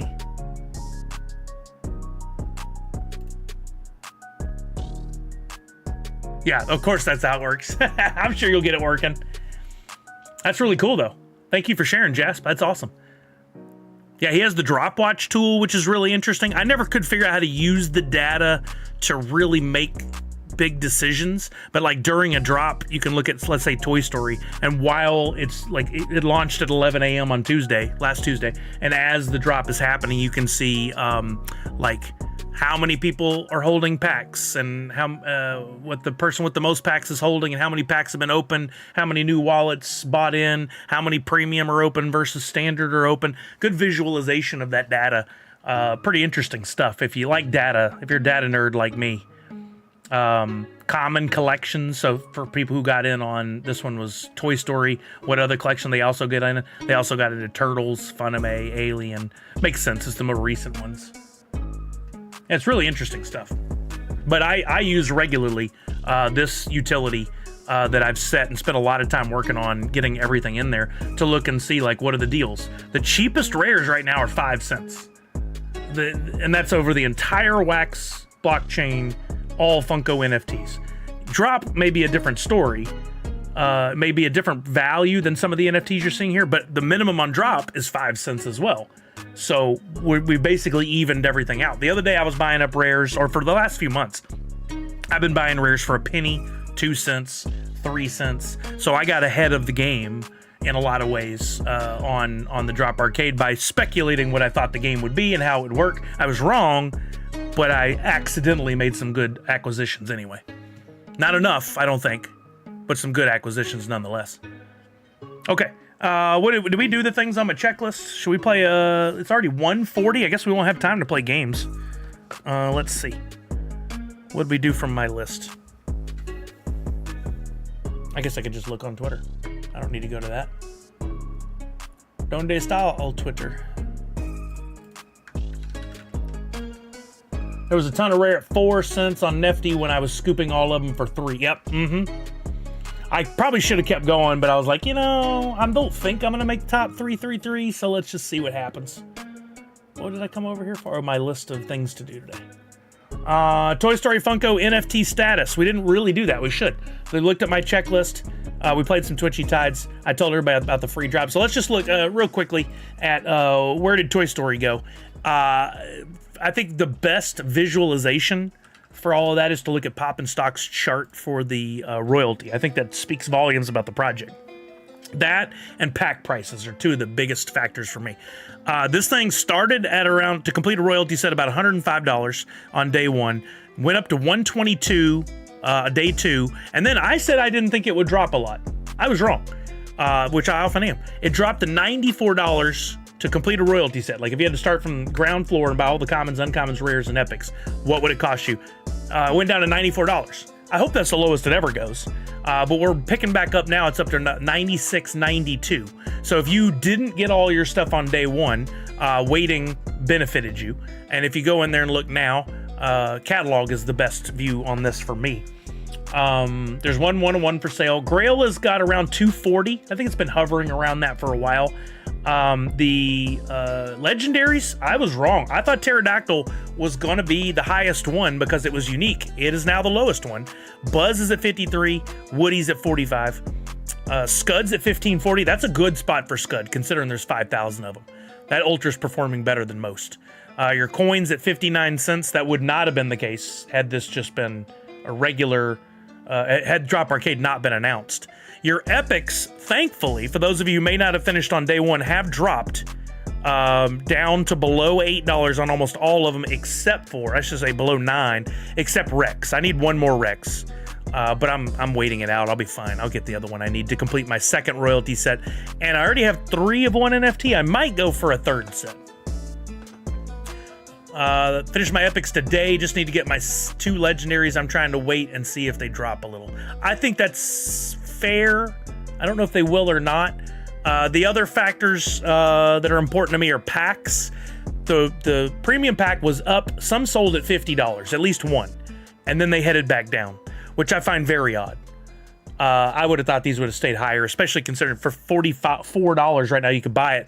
You could possibly pull a Grail. Any of the legendaries except the Pterodactyl are already going to get you your money back on the pack. The epics are holding pretty good value.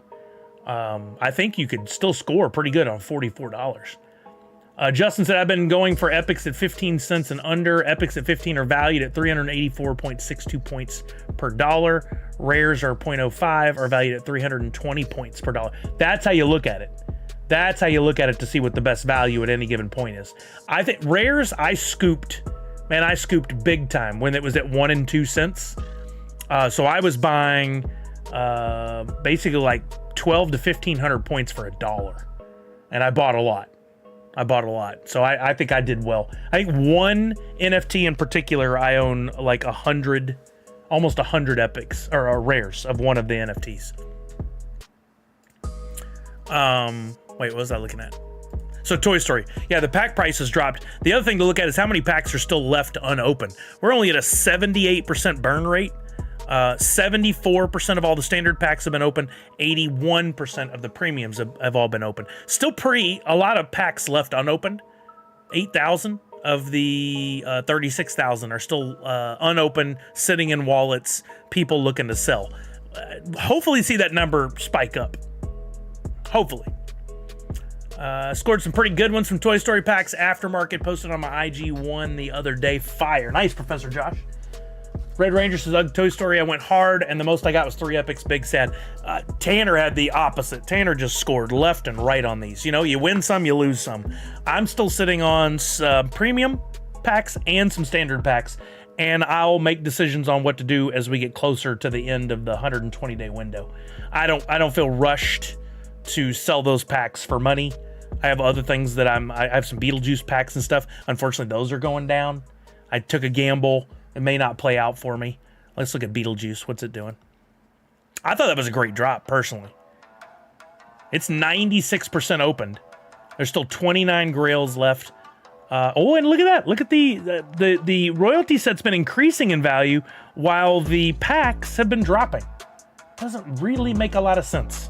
But I'm going to have to sell or open here in the next few days because the snapshot for Beetlejuice is March 12th. We have a week and a few days and 1 day. So next Wednesday. I may end up just having to open the packs I have. But I play the game. Sometimes you win, sometimes you lose. Poppin' Craze has all the Beetlejuice. Really? I didn't even see on the chart.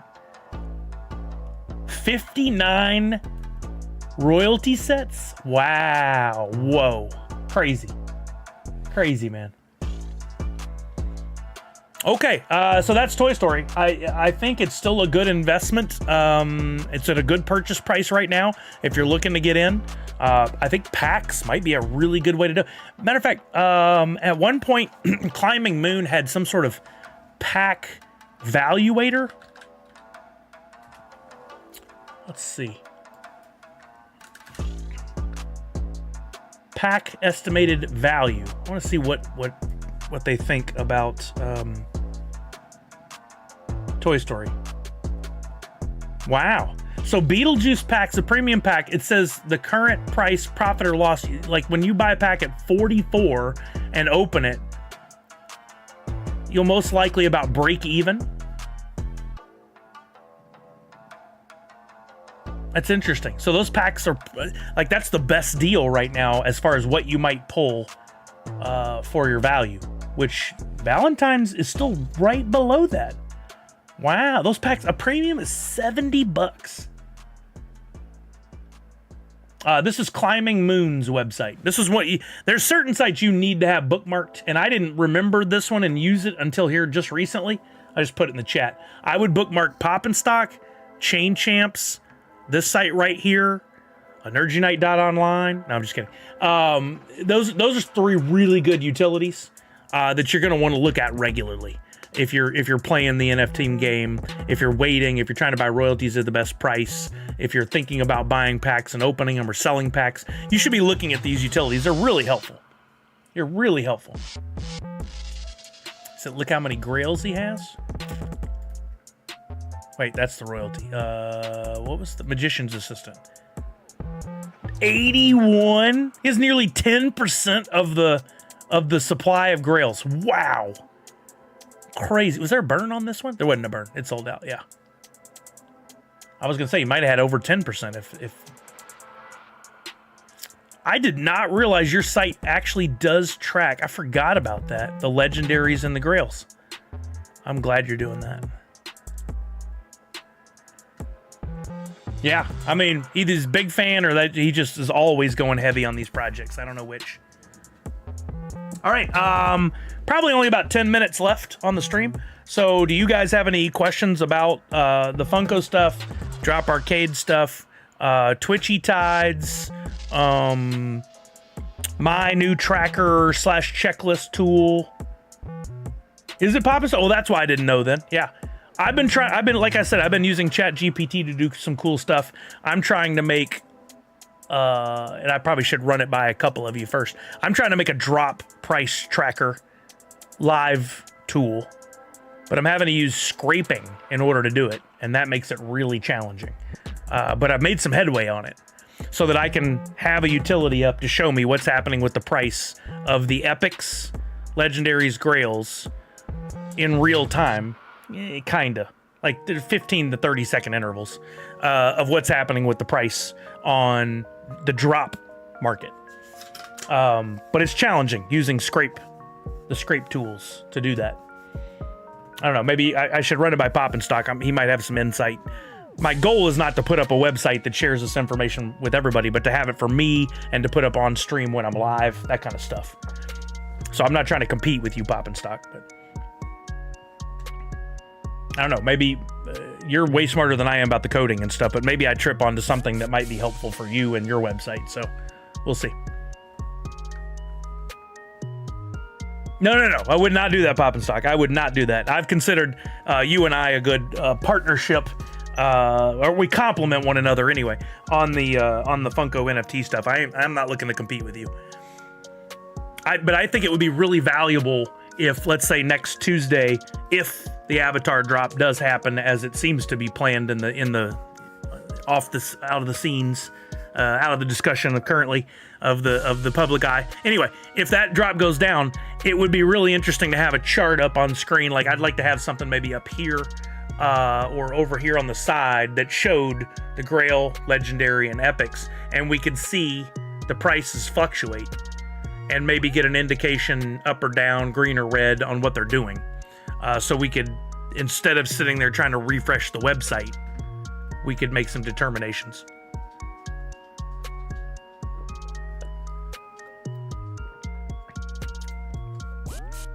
Any questions? If not, we'll close things out in here in a minute. We'll raid over to somebody and close things down. I am extremely tired. I woke up in the middle of the night and never really got back to sleep.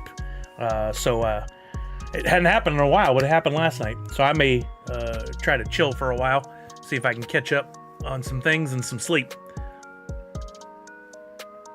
Any questions, thoughts? If you do a green arrow for that up-down overlay, make it a picture of Steve and Amel. That's the most efficient thing I could possibly do. Yeah, 100%.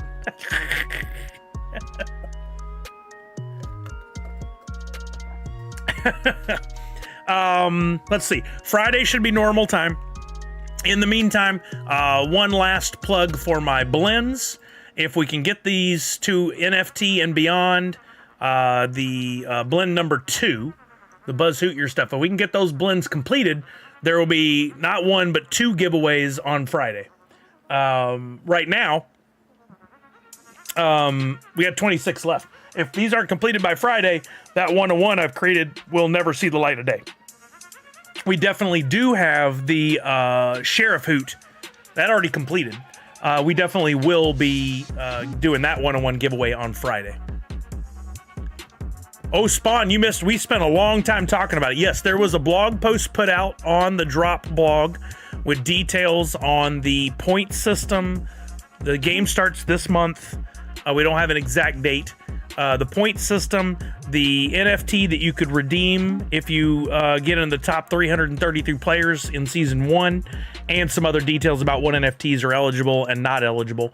Highly recommend you just Google Drop Arcade, and then you can find the blog post very easily and read up on it. Or go back and watch the stream from today, watch the earlier parts in the VOD, and you'll get a real good rundown. We run down the points and my thoughts on what you should do this season, depending on where you're at now. If you just have a few NFTs, you're probably not going to be able to compete.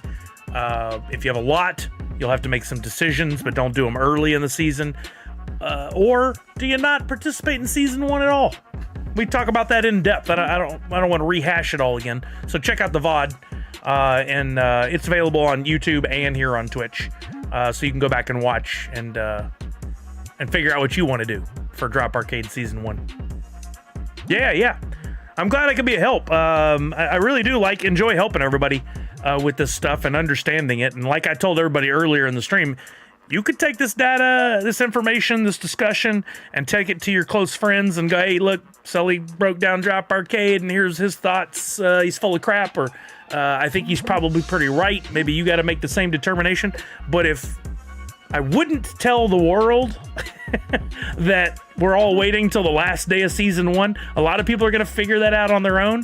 But that last day, I may have to do like a 10-hour stream on that last day. If, let's say it was March, April, May, my guess is it'll put us mid-May. Maybe around the 9th or the 16th of May. If they do I might do a stream for like the last at least 5 hours as we watch and see what happens. It's going to be crazy. It's going to be absolutely insane to see what happens in those final hours on the last day. Still a lot of speculation, a lot of guessing. So it could all be for naught, but no, as far as I know, you don't have to burn them at a specific time as long as you're in before the buzzer, the snapshot. But we don't know what a burn, what a convert, as they call it, what a convert's going to look like. Will it be click a button and you have to wait for a few seconds and then the point total is delayed before it shows into there you go, Boba James, or can you select 100 NFTs, hit the button, and they immediately all convert and your points show instantaneously? Could a lot of traffic at once affect that? Things to consider. We don't know enough yet, but we'll be watching. Yeah, we don't know, Randy. There's a lot to be determined still, based on what we're going to learn as soon as they launch this thing. Okay, let's find somebody to raid. I heard it's Welsh Dan might be on, but I'm going to look at my list real quick. Don't forget to get into Twitchy Tides. Play your battle bowls. I think I've already scheduled the one for today. Don't forget to open your Twitchy treasures. Don't forget to feed your fish. Don't forget to do all that good stuff, and then hit up twitchytides.tv or Twitchy Tides TV to make sure that you're earning your points and doing your digging and earning freebies. A lot of freebies to be had in there. I got my first per punk the other day. Throw a 101 last minute to get a win. I do not condone it. One of ones were not to be burned. There should not be burned. I will be saddened by every one burned. Matter of fact, that'd be a fun set of posts to put out as this happens for any one-on-ones that are burned, like an RIP in memoriam. I got some kind of naughty Santa. Keep that to yourself. I don't know what you're talking about there. I don't know if I want to know. Oh, Harris Heller is streaming. Get to Work. I love his streams. If you're a streamer, you should be watching him. This guy. Oh, If you guys haven't seen this guy, Kit Boga, I don't think I'm going to raid over to him because his stuff can be a little raunchy. This dude is hysterical. He scams scammers, and he does it live. He has bots produced that get the phone numbers for scammers and call them and just mess with them for hours on hours. And sometimes the outcome, when they think they're going to get him on the hook for thousands of dollars. Yeah, the grandma voice is amazing. When they think they're going to get him for thousands of dollars, and then he just keeps dangling it in front of them and then taking away, dangling it and then taking it away. It's brilliant. I love it. He's literally built bots that just jack with those people to keep them busy so they can't mess with the rest of society. I feel like the 101s have more monetary value currently than the pop will ever likely have. 1,000,000%. I agree with you. And I'm talking not even in the short run, not even in 3 months, 6 months. I'm talking in years. Those 101 NFTs could be, I'm telling you, man, they could be a Mickey Mantle rookie card. They could be a Honus Wagner. They're one of ones. How many one of ones?